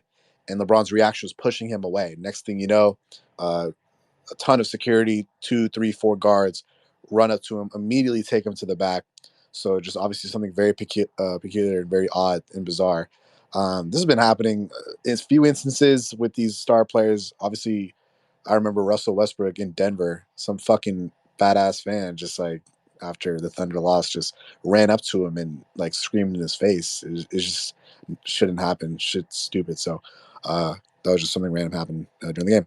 But yeah, back to this one. Appreciate it, JDP. We're gonna go to Dem. He's been waiting for a minute. Appreciate you, dog. We're gonna go to you. What do you think of tonight's Laker win? And Genie then can't afford more guards. She go ahead. didn't want to pay AR. I mean, Atlanta could pay him, so I mean, it'd be all right. Dem, it's on you, bro. Factual. Go ahead. Yo. What's good, coaches? Dan. Um, it was a really good win tonight. I'm glad we won. Snap a 2-game losing streak.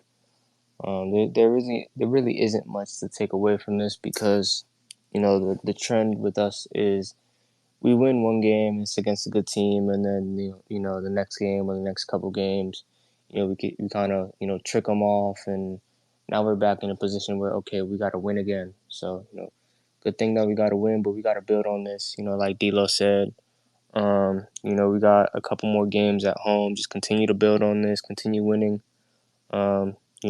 Rod said hashtag 12 straight. Yes, Hashtag 12 sir. straight. We got one down. We got 11 more to go. So 12 straight. we gotta keep on building. AD, Braun, they had great games. They dominated in the second half. They got things going. We got another good game from the backcourt today, which that's imperative when you start two of them because we know they're gonna give up a lot of points defensively. They can try, but you know the result is the only thing that matters. They can do the defensive process 99% right, but that 1% that leads to a successful result will always outweigh the hard work they did. So they have to offset that with their offensive performance, which they did. D'Lo, he was passing the ball, hitting shots, being aggressive, which is something that he doesn't really do much. But to see that he's had this turn of aggression, these past couple games is nice. Same thing with Austin. And this game, he was doing the little things, getting rebounds. He took a charge. So it's good to see that the guards are, back in rhythm and doing their thing. We're just one step away from having the playoff lineup. Braun, AD, Reeves, D'Lo, and Vando. We're one step away.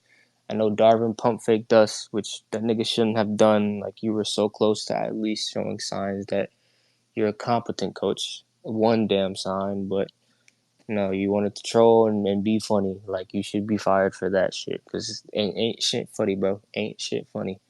But um, you know, I know TP played 33 minutes tonight, and that's something he shouldn't play. He shouldn't be playing that fucking much. He shouldn't be penciled in to play 33 minutes. Like, you cut that down by 10, 13 minutes. You put him at 20 minutes, and you allocate that more to, to Rui. Rui was good tonight. He scored a couple points. He had a couple blocks. Max, Max was he was solid tonight. Vando, we saw what he could do in the zone, putting him in position to be in a passing lane and anticipate steals. He surprisingly, he wasn't acting like he had CTE during the fast break. So that's good. I'm glad he lost his CTE this game.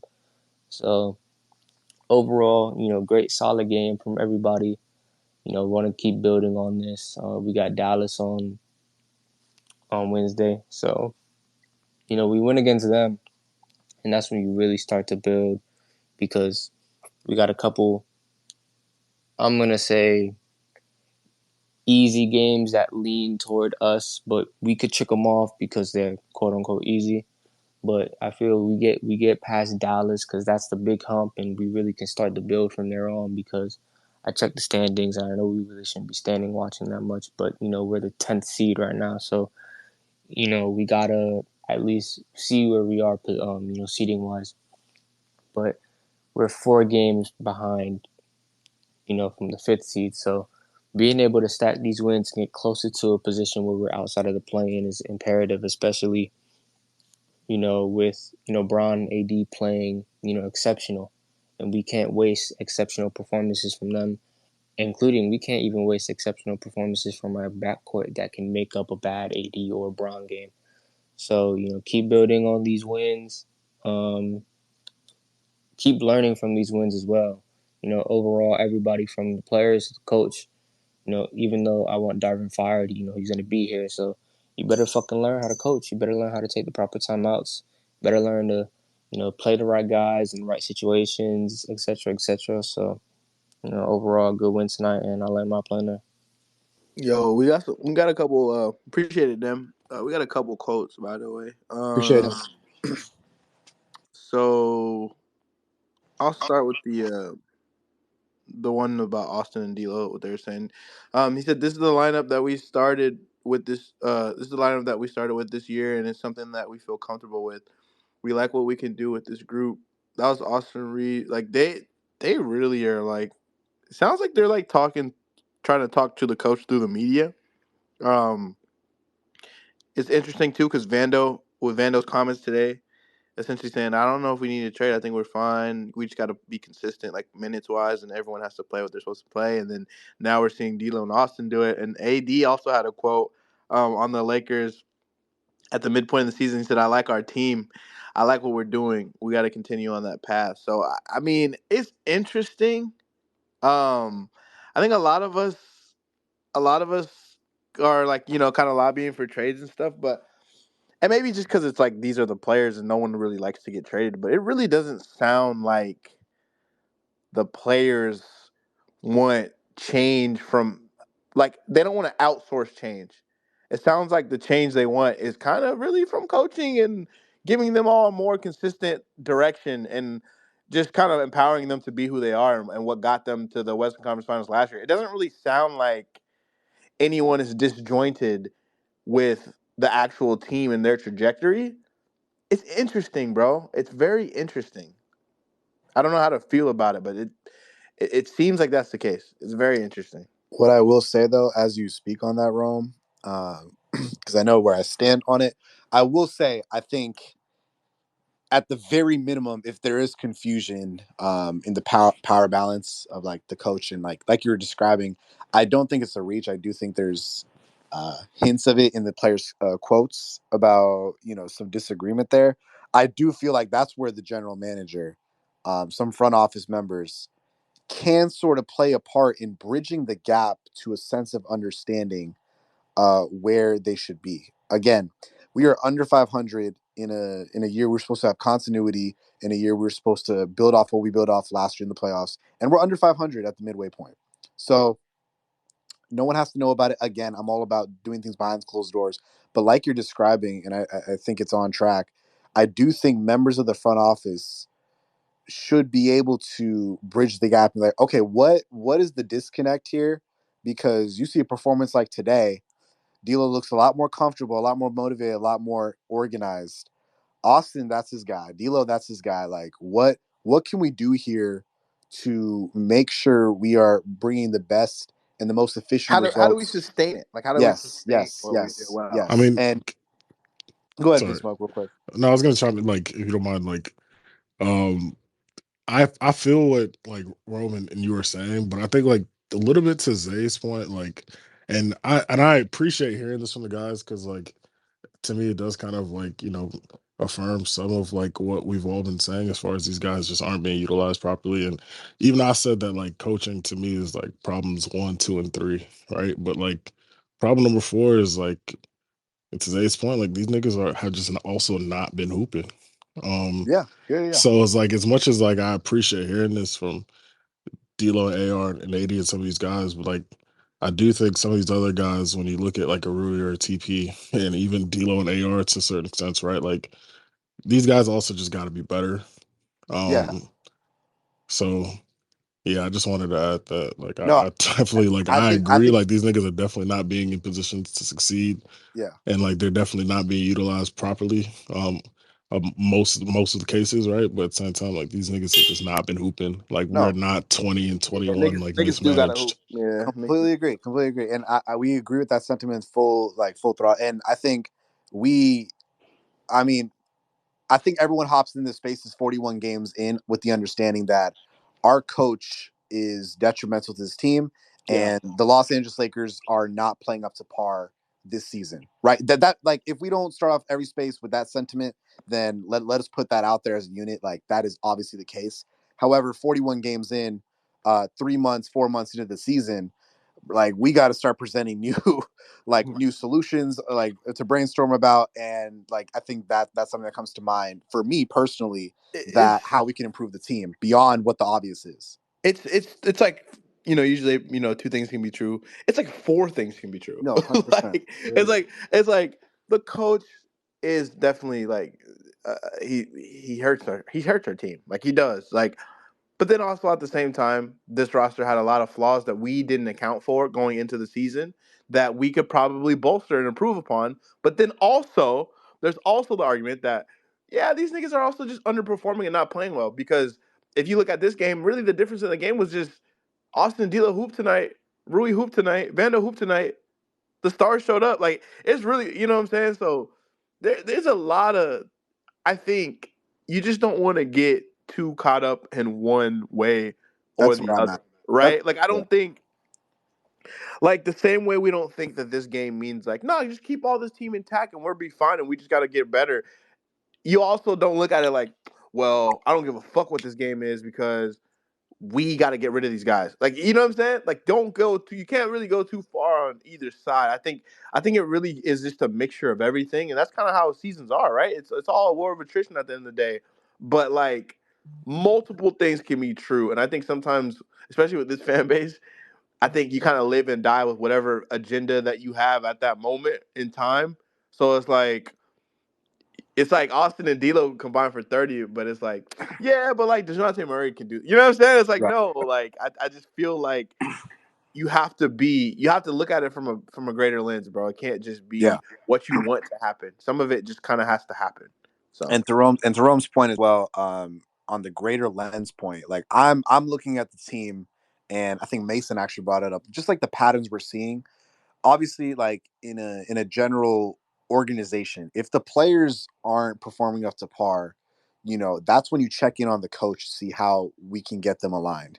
If the coach isn't up to par, I look at the front office to kind of get them aligned. Like if this is a known fact and a known pattern and a known trend, as a fan, I have to be concerned about the next person in the chain of command to get answers, to get responses, to get more solutions on how to keep this company and this organization running more efficiently. Right. And so I'm going to look for those people until we get the right solution that is happening on the ground level, which is the Staples Center floor each night. I'm going to look at that to continue to get levels. And like Rome, eloquently described with these quotes, them being professional, all these guys are mostly veterans, picking up the breadcrumbs like we normally do.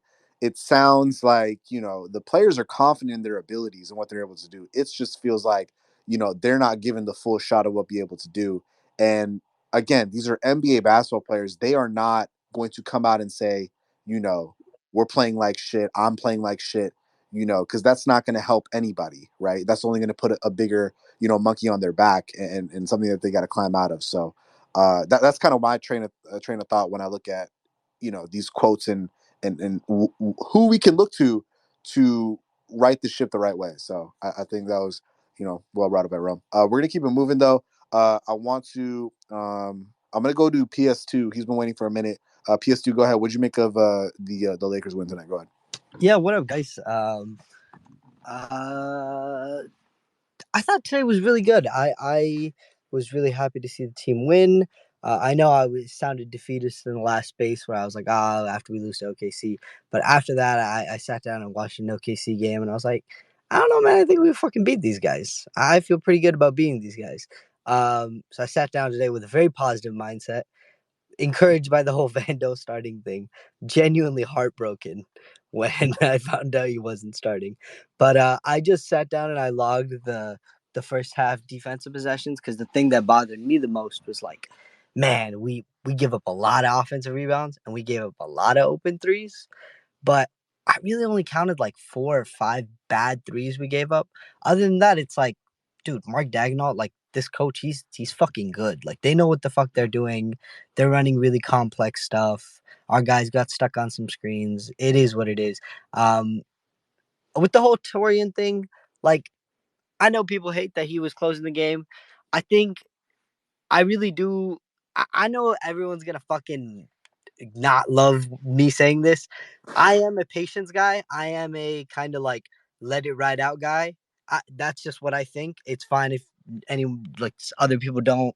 Everyone can have their own preference, whatever, right? I don't believe in like trading right now. Like I just don't get it. I think this team's more than good enough. I actually have something I want to just pop in here for what I think is the reason this team has been struggling. And it would be right here. It would be this right there. You see, if you look on that graph, like you see the team that's like way up near the top, like Memphis, obviously they've missed like the most players in the entire NBA, by a huge margin.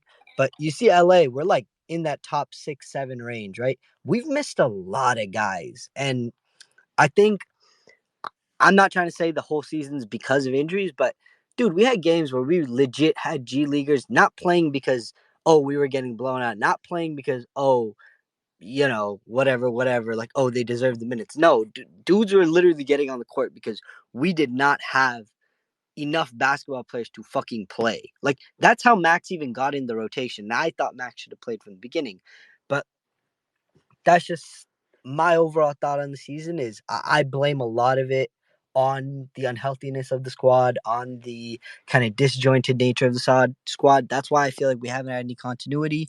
That's why I feel like we haven't had any kind of flow from last year. That plus Darvin's not perfect decision making. Obviously, I'm not saying he's a fucking genius. I just don't think he's, the dumbest human alive. Overall, today was a good day, man. Like, I know a lot of people in here like pissed off because we're still 20 and 21. Like, dog, yesterday we were 19 and 21. Today we're 20 and 21. Like, I, we can't change anything more than one game after a day, right? Like, I feel pretty good about this. We had a good win against a really good team. Obviously, we've had a ton of those, and I would fucking love it if we could follow it up with the Mavs thing. But I'd love to know, like, what do you guys blame the season on? Like, do all of you just think like it's actually Darvin? Like, it's genuinely like, just Darvin the whole way? I mean, Darvin. we're just beating a dead horse at this point. Like, what do we blame the season on? We just got through like talking about. I mean, it's a multitude of things, and I was just gonna say like you bring up a good argument when you bring up the graph of the missed players graphic. That just presents another argument as to what has gone wrong this season. Right? Again, I'm a huge proponent of multiple things can be true, and you're presenting another reason why. So I don't feel comfortable just like blaming it on one thing. Again, like I think the whole scope and the takeaway we want Laker fans to come away with on our platform is like it's a combination. It's all these multitude of things happening at once that is trending this team in the wrong direction, leading us to be under 500. Like I don't think if you make an argument for one thing and that's driving the Lakers to this underwhelming record, then you're just I don't think you're being completely sincere and being completely honest. So I mean, again, we talk about we beating it to a dead horse. I think the No, injuries. yeah. I'm not asking for us to like relitigate the whole thing. I'm just trying to say that's what I would. Yeah, that's Honestly, fair.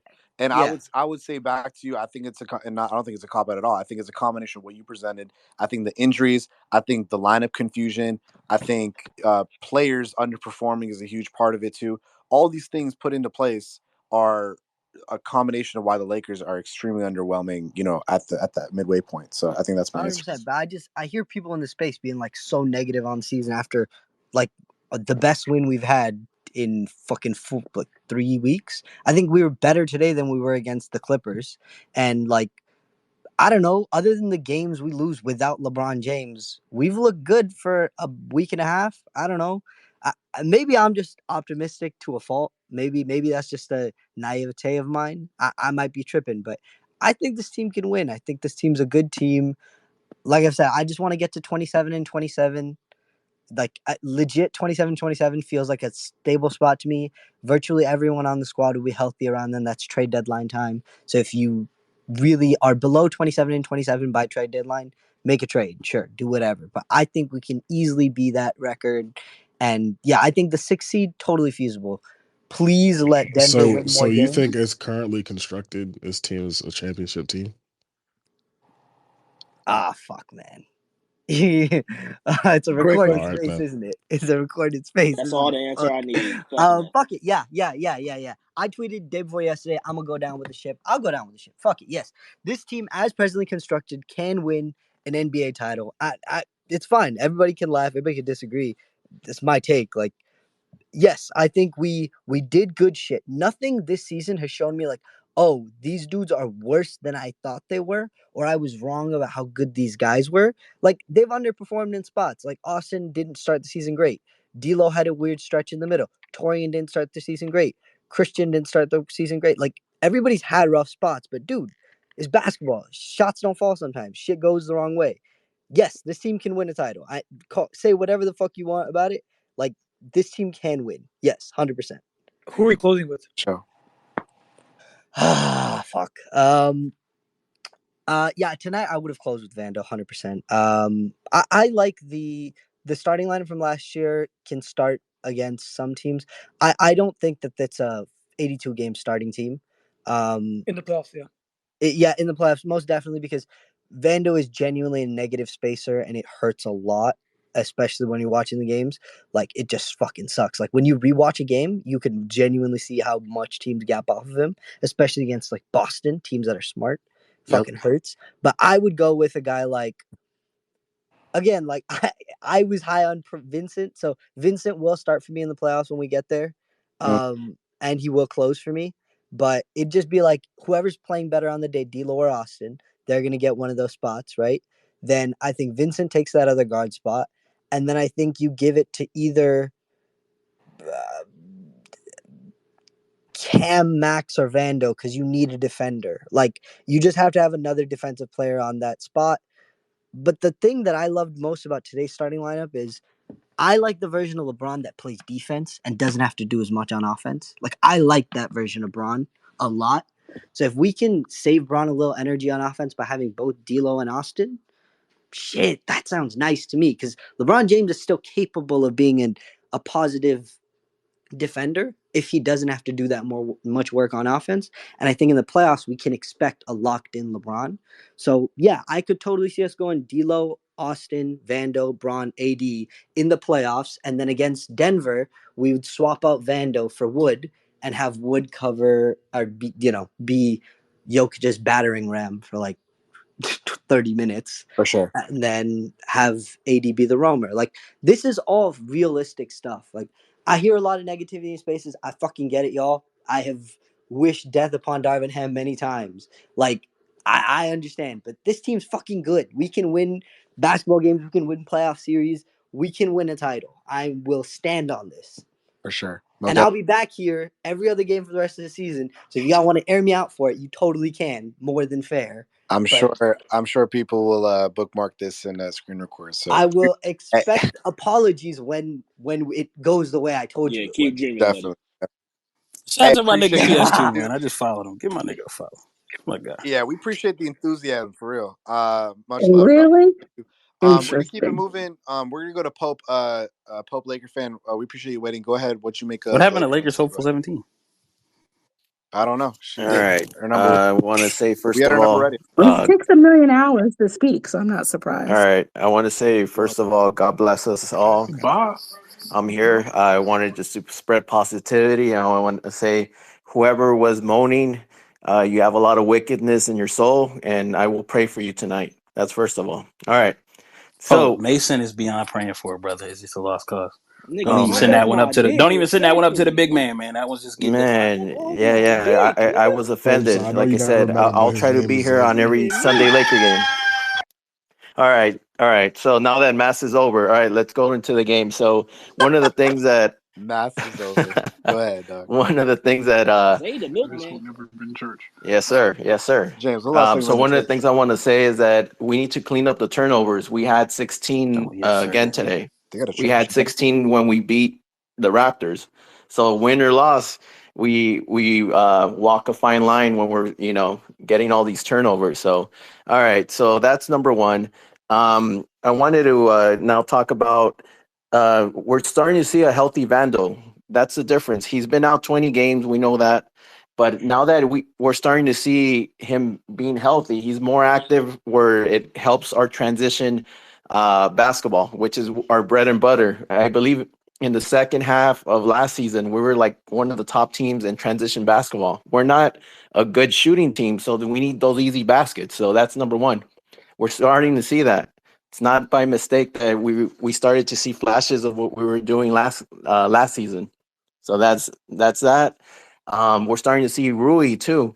Last game, he was, even though I think last game we lost, he started punking people in the paint, just like he did in the playoffs, where he was using his size. This game, he got a key block. So we saw a lot of good help defense, so I was very impressed with, Austin Reeves, D'Lo, and in the sense of them helping, active hands and all of that led to easy baskets. So that's number one. So now I want to talk about you guys trying to send Austin Reeves. He's not going anywhere. He's not going anywhere because remember when they didn't trade him when they were trying to get Kyrie? Remember he was the one untouchable guy that we weren't going to trade him. Why are we going to do it now? You guys Because they might want to realize they fucked get up. rid We of him, isn't a but player D'Lo's going to anymore. go for sure because he can walk in the offseason and we're not going to get any cap relief out of it since we're over the cap. So he needs to go by default. Not to mention that he can't be trusted in the playoffs. In the playoffs, he becomes a liability, and we can risk not getting any contributions from that. Now, I agreed with the previous speaker. All the in the lineup changes had to do a lot with all these injuries. We had Vando coming in and out, and then through injuries, we saw Rui. He's injury prone, so we haven't seen much of him. And well, yeah, it was the mask. Remember that whole thing, and then he got injured again. So he's I think injury prone is a stretch based on a rough go. mm, And I'm not a Rui defender by any means. So that I mean, Nigga said Reeves that's not kind of going nowhere. All that's right, kind bro. of a quick judgment to call Rui injury okay. prone after just Did that upset you? Like, I don't know. I thought he had a history when he was with the Wizards too of not staying healthy. I might be wrong. All right. So moving on though. Um, we have a few assets. We have not that it means much. We have 4 second rounders. I know they don't mean much, but when you're trying to get a deal done, all these little details matter. You have that. You have a few pick swaps too that you could start dealing to 26, 28, and 2030. So along with the first rounder. So all of those things they're going to come into play when Pelinka, who's very efficient at getting the most out of a trade, all those things are going to come into play. So um, I agree with the previous speaker. I don't think we need a big trade, but we're going to need a trade. We're amongst the last in 3-point shooting, and we also shoot the least amount as well. So we're still to be dead last in both categories or right around there. It's a big problem. Poe, can I ask you a question? Do you Yes, think sir. Reeves is untouchable? He's Well, untouchable to you? who, who Is he Yeah, untouchable to you? Pope, you choose your words wisely. bro, We know how y'all get down. all right, said wait, man wait, said, wait. Who's bro, it's untouchable? Who are on you asking if patrol. if I, if I it's said Jesus, untouchable? say bro, take a day off. is Mason, define yeah. yourself, please. I said Explain. I said is Reeves untouchable in any trades? Like you're not going to trade him whatsoever if it means we get a good package. All right. Well, we got to be specific. All right, fine. Overall, Would you trade player him for package, Kyrie player right now? If package. you get Kyrie back right now, would you trade Reeves? Player package. I'm it bullshitting. depends I'm how making much some more you're shit up. giving. So, I mean, if it's in a sense, hold on. If it's in a sense where you're giving, I don't know, multiple, like a whole bunch of first rounders, and then you're also giving Rui, you're giving all these other pieces, I wouldn't do it. If it's a more, and it's subjective, right? But if it's a more even type of deal or trade, yeah, you have to do it. What would be an even trade? A fair We trade? can only, here's the thing with the picks, we can only give so much. I think whatever you can give, you give to get Kyrie. Whatever, because we're not even allowed to trade Pope, multiple. what are you giving up to get Kyrie if it includes Everything. What's a fair? Everybody on the roster. That's All my Everybody picks. on the team. I'm asking Pope. Yeah, the picks. Get them all out. I'm asking Pope. Go ahead. I'm positivity and get them all out. All right. So I know Reeves makes about 12. Well, we got to, because it's money. We're talking money as well. So Go ahead. So you yeah. probably want to So start with Reeves D'Lo makes then, about or- 12 point something million, right? How much does Kyrie make? 42. So you probably got to start with D'Lo then, because D'Lo Yeah, make yeah. more money. Yeah. So So So D'Lo, who else? Yeah. D'Lo and Reeves, yeah. yeah, which are two Yeah, guards D'Lo, right there who that you're else? giving up. All right. So what? D'Lo makes about 18 and change. You have Reeves, so that takes you up to 30. So you're about 10 to 12 off, right, in salary. Which Reeves would. Yeah, no. I'm saying with Reeves and with D'Lo, you have about 30 and change minus So the how about 42. You're talking about 12. Yeah. So how about You Gabe's 11? You take Gabe's 11, right, and then you just kind of keep Reeves to the side type shit. well, So now you well, got D'Lo and Gabe, and then you throw in Rui, and then how about like a couple firsts? You think that's enough to get it done? What you think, Pope? They go get Kyrie no. without Well, trading nobody Reeves, bro. wants You're Gabe. funny. That's the honest truth. Whether I like it or not, he's shown right now. Like we get Heat players, and then they can't stay healthy, right? So there's that narrative being thrown out there. All right. So would I do it? Yeah, hell yeah. But they're not going to do it. I'm also realistic, so I might be a fan of certain players on this team, but I also know to be realistic. Now we only have one first rounder to give, so we have to involve also. It gets very complicated. A third team. That's why you involve a third team if you need to do that. Got it. Makes sense. All right. Yeah, we just wanted a temp check on that. Pope, we appreciate your thoughts tonight. We're gonna keep it moving. Betty's been waiting. Go ahead, Betty. Would you make it tonight's Laker win? Go ahead. Thank you very much. So first, with the positivity, shout out again to Gas. Happy birthday. Just like he said, don't ever let anybody tell you that you can't do anything. For those of you that don't know, my mother is mentally challenged, and people said that I was going to grow up to be stupid. This year will be my 15th year of being a lawyer, and I am an internationally sold lawyer. Or internationally sold author. So don't let anybody ever tell you that you can't do anything. I don't disagree that much with a lot of what PS2 said. I think that this team, proved tonight that it's almost like they're picking and choosing when they're going to be motivated to win. And, I have, since the end of playoffs last season, have wanted to trade D'Lo. If he's going to play as aggressively as he played in these last two games, he can stay. Like, I don't have a problem with him staying. He had 39 the other night against a tough opponent. I've been saying this whole time that he can't take the pressure. Well, he showed in that game that he can. So if he's going to keep doing that, he can stay. So there is a lot of negativity on the timeline, in spaces. This team sucks. These guys suck. That isn't true. It's just a lot of times they're not motivated. And I think Darvin Ham is a big part of that. I said before in this space, and I'll say it again, I don't see the point in making a trade if you have somebody who can't even effectively use what he has. Christian Wood is still not playing as much as she should be. Torian is still playing too much. And I personally love Torian, but he is playing too much. So it just doesn't make sense if Darvin is staying. Y'all have talked about, wanting DeJounte. DeJounte plays for the Hawks. And on MLK Day, he had 13. 13! Christian Wood had 11. I think D'Lo had 13. Austin had something like 13. Like, we have so many guys that can do 15, what he 15. can. 15. We have so many guys that can do what y'all are trying to get from this other guy who, if he can't be consistent in Atlanta, he definitely cannot be consistent as a Laker. So I just don't know who we're going to get that is going to do whatever y'all are saying that you want. I might as well roll with the people that I have and see where we can go and see what we can get to. So I don't think that PS2 sounds so crazy. I'm happy to have this win tonight, to come in here and celebrate with y'all. And, hopefully we can beat the Mavs, stack some wins while we're at home, and let's see what we can do. Lakers in 5. Betty, we appreciate it. Thanks so much. Yeah, I think there's definitely cause for positivity after what we saw tonight. And again, it goes to I think the overall um kind of take away from the space from everyone. The tone is like we've seen this team do this before, when they're all kind of locked in and unified, especially with those 9 guys and can play well. I thought in the Toronto game and the New York game, the similarities there was D'Lo and Christian Wood showing up, and they did do that tonight in different quarters, along with contributions from other role guys in different spots as well. So they can do this, which is why no one is throwing a parade. No one is batting an eye because we've seen them do this before. It's just, I think what a lot of people said, and I think what everyone should take away from the space and go to sleep thinking is that can you do this consistently? Can you put together a streak of wins that can help you form an identity? And we have yet to see that. And again, the Dallas Mavericks this Wednesday, in 2 days, will be a great test to be able to do so. So we appreciate it, Betty.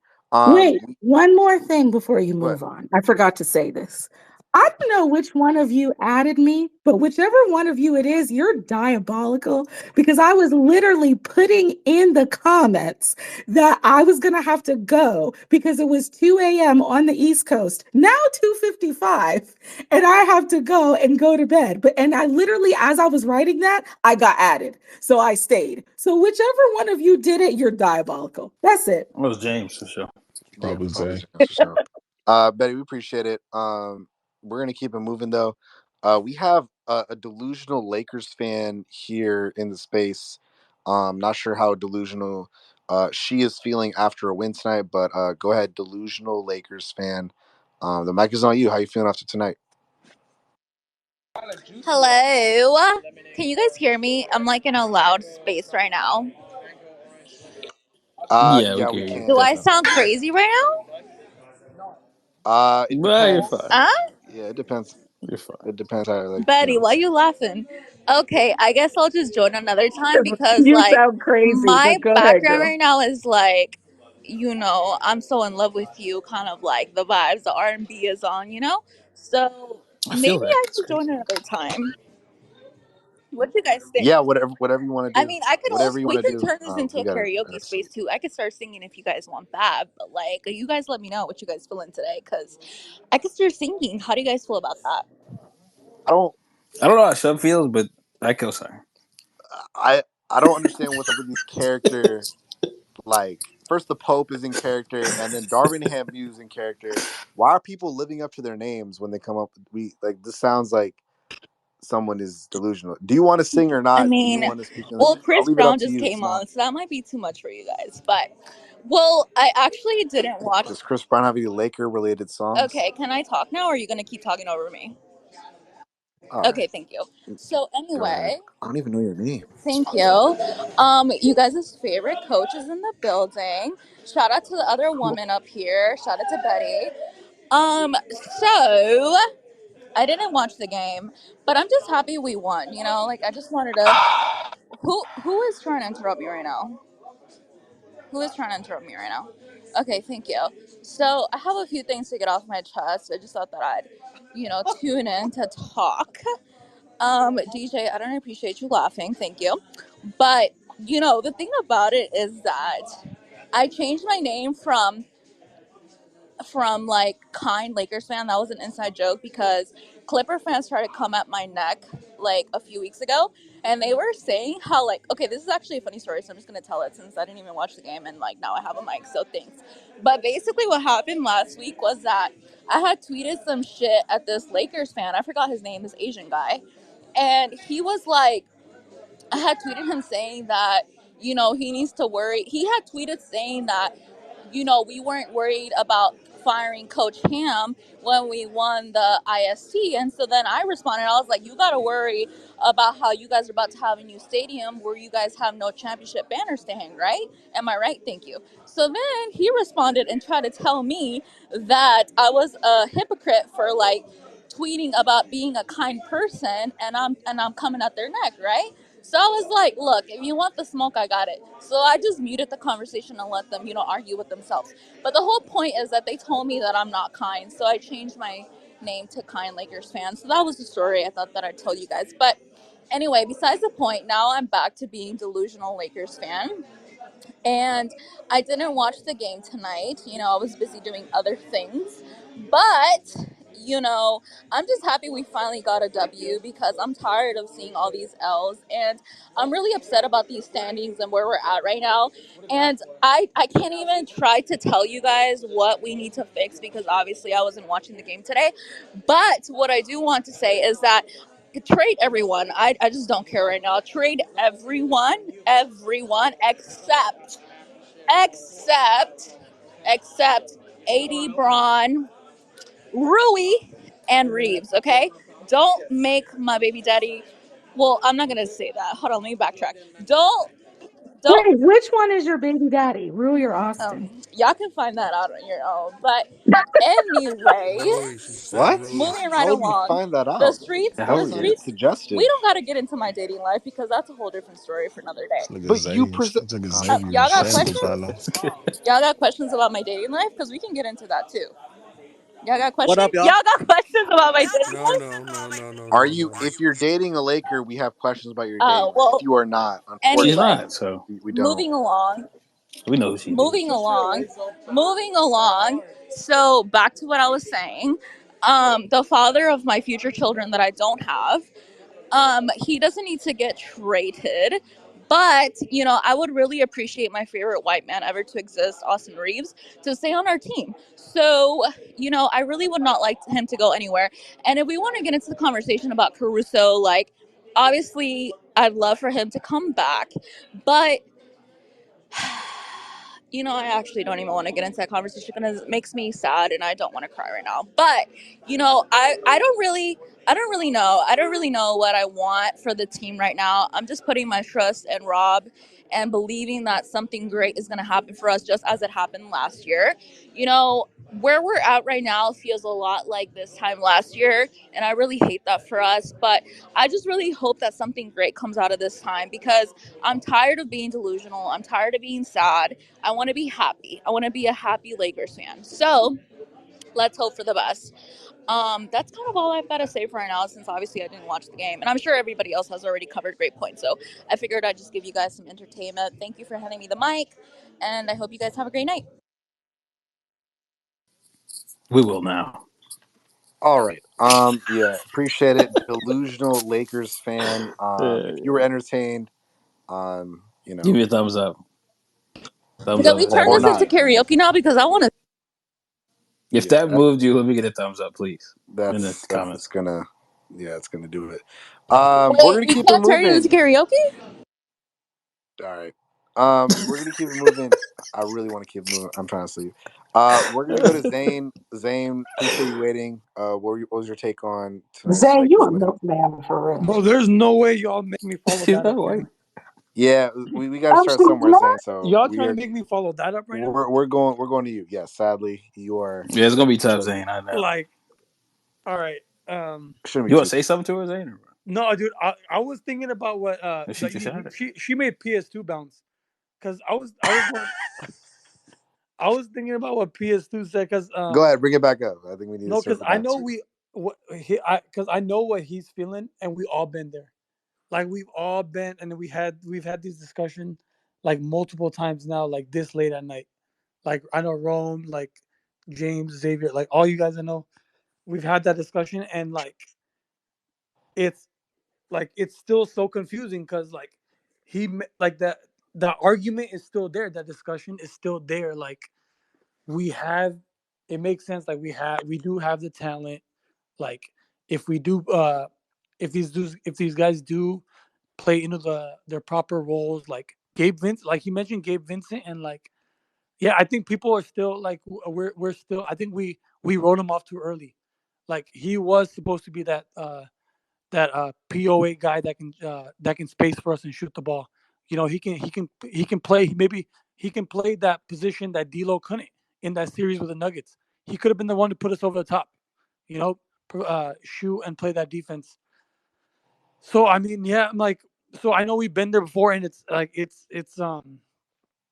just makes me question like how I was feeling like just like a couple hours ago about the team. Like, oh, you know, like what possible moves can we make to get better? Um, but you know what?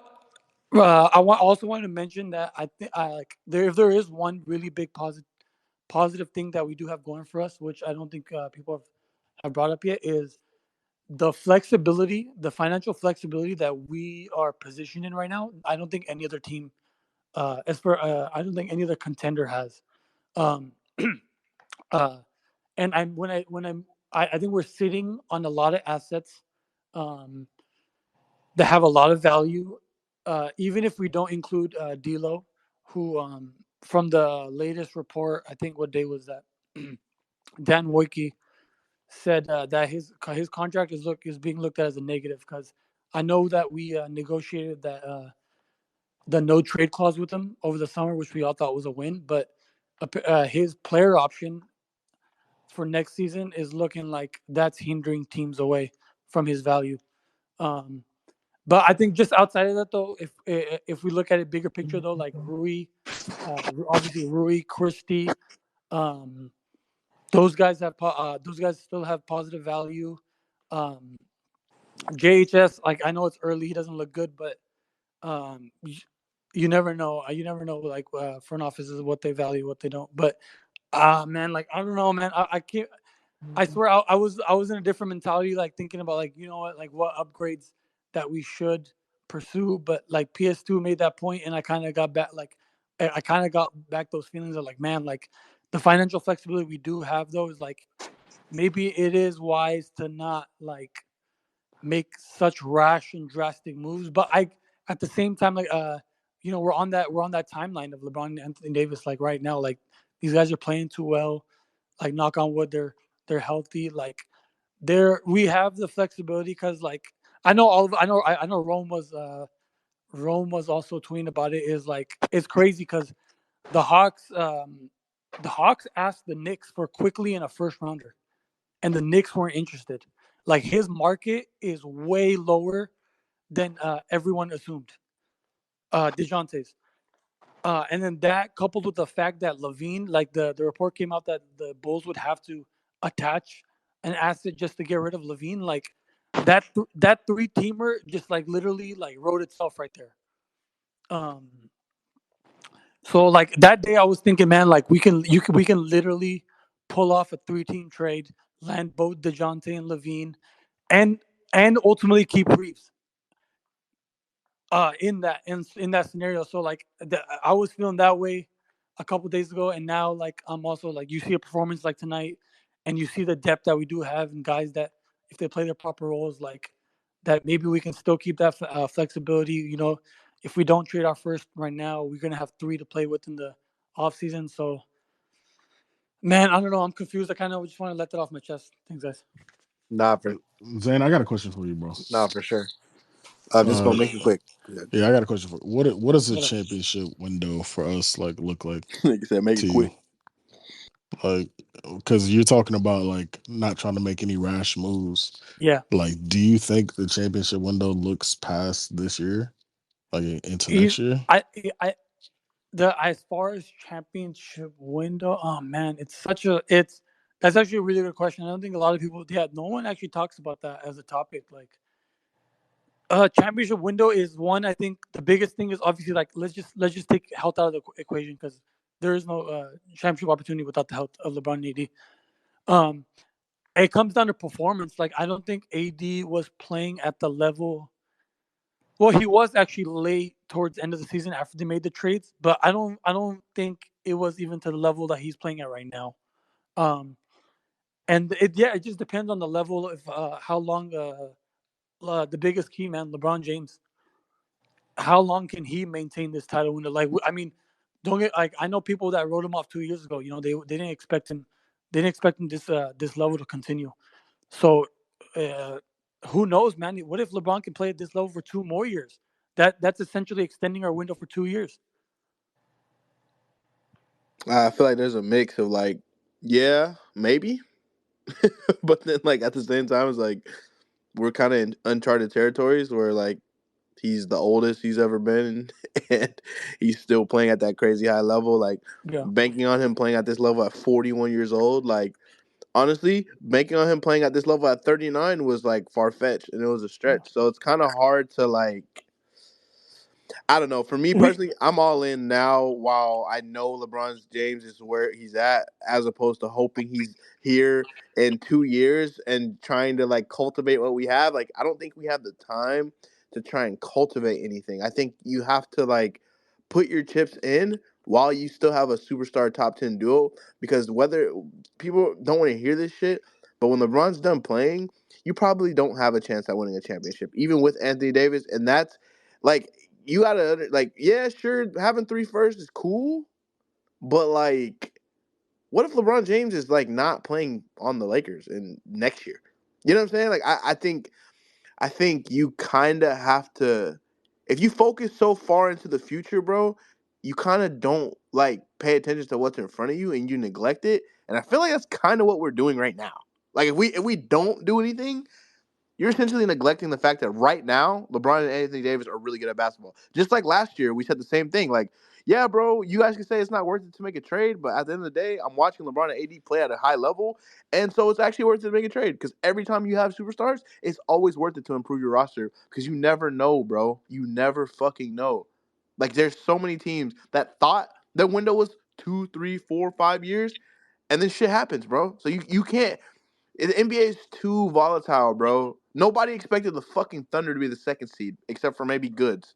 Like you can't you can't operate like that. You can't operate thinking about next year and the year after unless you're a rebuilding team or a team that has aspirations to make one of these crazy splashy moves. What splashy move the Lakers need to make? They already have the two stars.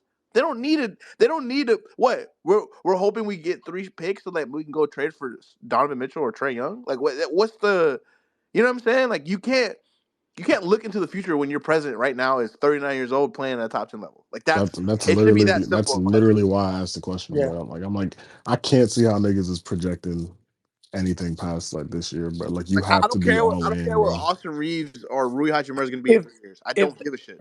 no, I know, and I know, Rome. You're the one that we talked about. You're the one that told me like it's when it comes to LeBron, I don't. It's just about being able to preserve him and AD for the regular season, like because our regular season inning eater guys are not doing their jobs. Like I know that was the reason. Like they've been trying to build a team that can carry us through the regular season, and get those guys fresh into the picture. But um, that hasn't been the case, right? You guys agree with that? Yeah, just like the guys not doing what like our floor is not high enough. I think Yeah. it's just that simple. Like our floor is just not high enough. And that is why LeBron James and AD, you risk running them into the ground because they have to be super amazing every night. And that's just not sustainable for anyone. Like I don't care what team you have two superstars. It's not sustainable, bro. Like Yep. the So Celtics could Jason Tatum can have a dog shit game, they can still win games. You know what I'm saying? exactly, yeah. Yeah. Yeah. So Um, you're leaning. Sorry, my bad. No, so you're leaning more into like the like um you're leaning more into like the a bigger trade route now. I'm just leaning into improve your roster as best as you can while you still have two superstars to make it worth it. Cause like all that other shit that you care about for the future and shit, No, like bro, we like you know, what I'm saying? Bro, we fucking drafted a player this year. Why the fuck did we draft a it's player after making the Western Conference Finals with LeBron James and Anthony? Like, what the fuck were we not thinking? last year. Last two You know what I'm seasons, saying? we drafted Like, two last. it's that type of shit, bro. You like that high. It's like, bro, what the fuck were we And you thinking, drafted a bro? point guard after using your MLE on a fucking. Yeah, like Yeah, it just I just see like it, nah, bro. bro. You got LeBron and AD. Figure that shit out right now. Don't fuck the next year. Fuck the year out. Fuck that, bro. Figure it out I now. think You got AD the under contract for like 4 years, anyways, bro. Just one figure it hundred out. no, percent. the flexibility is crazy though because we can literally like even if let's say they wanted to keep their pick right, you can still literally trade for Levine. Yeah, you're gonna lose your depth maybe because I still don't know. It, you can literally lose your depth. I still don't know like Is the trade possible without Rui being included? Can we just do salary filler? No, you can't. It's not possible. I Yeah, mean, no. you ask about salary filler. Like, go down the list of players. Like, is Ruiz Swamp a nigga. filler? No, Like, at what if? I was 17. just So, listening to that shit right now. is Okay. it good? That's what I'm asking. Because y'all have He's seen it on got the timeline, right? Some like a But lot of Rui people. is the filler. I hate to break that to That's what I'm people, trying to but like say. he Like, go actually down the is the list. Who filler. is salary filler on the Los Angeles Lakers? Like, 17 million on for a role player that doesn't Yeah, start. That is yeah. the filler right That's there. the definition of Salary salary. filler. Salary filler. Sadly. So I think that's where the mind's at. Zane, we appreciate it, dog. I'm gonna kick it to Romeo so we can close the space. Romeo, you got the last word, bro. What'd you make of tonight's Lakers win? Yo, what's good? Everybody pretty much said what needed to be said, bro. Just gotta take this game. Go with the mentality that every game from now on is win now. I mean, that's how every game should be. It's a win. It's a must win. But just like last season, after we made the trade for D'Lo and the rest of them guys, Lakers was turning up and they was winning. And they won a good amount of games with LeBron too, which got my hopes up. So now, regardless of the trade talks and what's not, you just gotta play your best basketball, either to increase your trade value or to prove to the front office that hey, we good. We don't necessarily need to make a trade. I'm not saying that's the case or that's not the case, but it's just the time to play your best basketball. So we play again when today is what, Tuesday. We play again Wednesday. We Wednesday, gotta yeah, beat Dallas. We against the gotta beat Mavericks. Dallas, bro. Dallas beat us twice already, and Yeah. pretty sure it was some close games. So it's like just gotta beat them. Luka isn't playing, or he might play. Who knows? You know how these niggas go. They love to come off the injury report when they play against the Lakers. So regardless of that, you just gotta play good, man. I wholeheartedly believe this team been playing below what they're capable of. I think someone said it. Their floor isn't high enough or something like that. Yeah, I agree that their ceiling is high, but their floor is low. That something got to change. So, Torian Prince, by the way, you got to get off my team. If one nigga got to get traded, it's him. He can't be. No, I can't deal with Darvin. I'm treating this nigga like Dennis Short last year. I'm playing this nigga 30 minutes a game for no reason. You give those extra 10, 15 minutes that Torian played to Rui, and Rui probably gives you 20. So, just gotta. I don't know. I feel like I'm not necessarily excited about a trade because I just still feel like no trade would be able to save this team from Darvin Ham. So, I mean, unless it's a blockbuster trade and the talent outweighs the bad coaching, then yeah, but I don't know. I don't know what we're going to say if we make a trade and it still doesn't work out. So, but anyway, we move Lakers in 5. Romeo, we appreciate it, dog. Completely agree. I think, yeah, think you closed it out pretty well. I think that kind of describes the sentiment of the fans.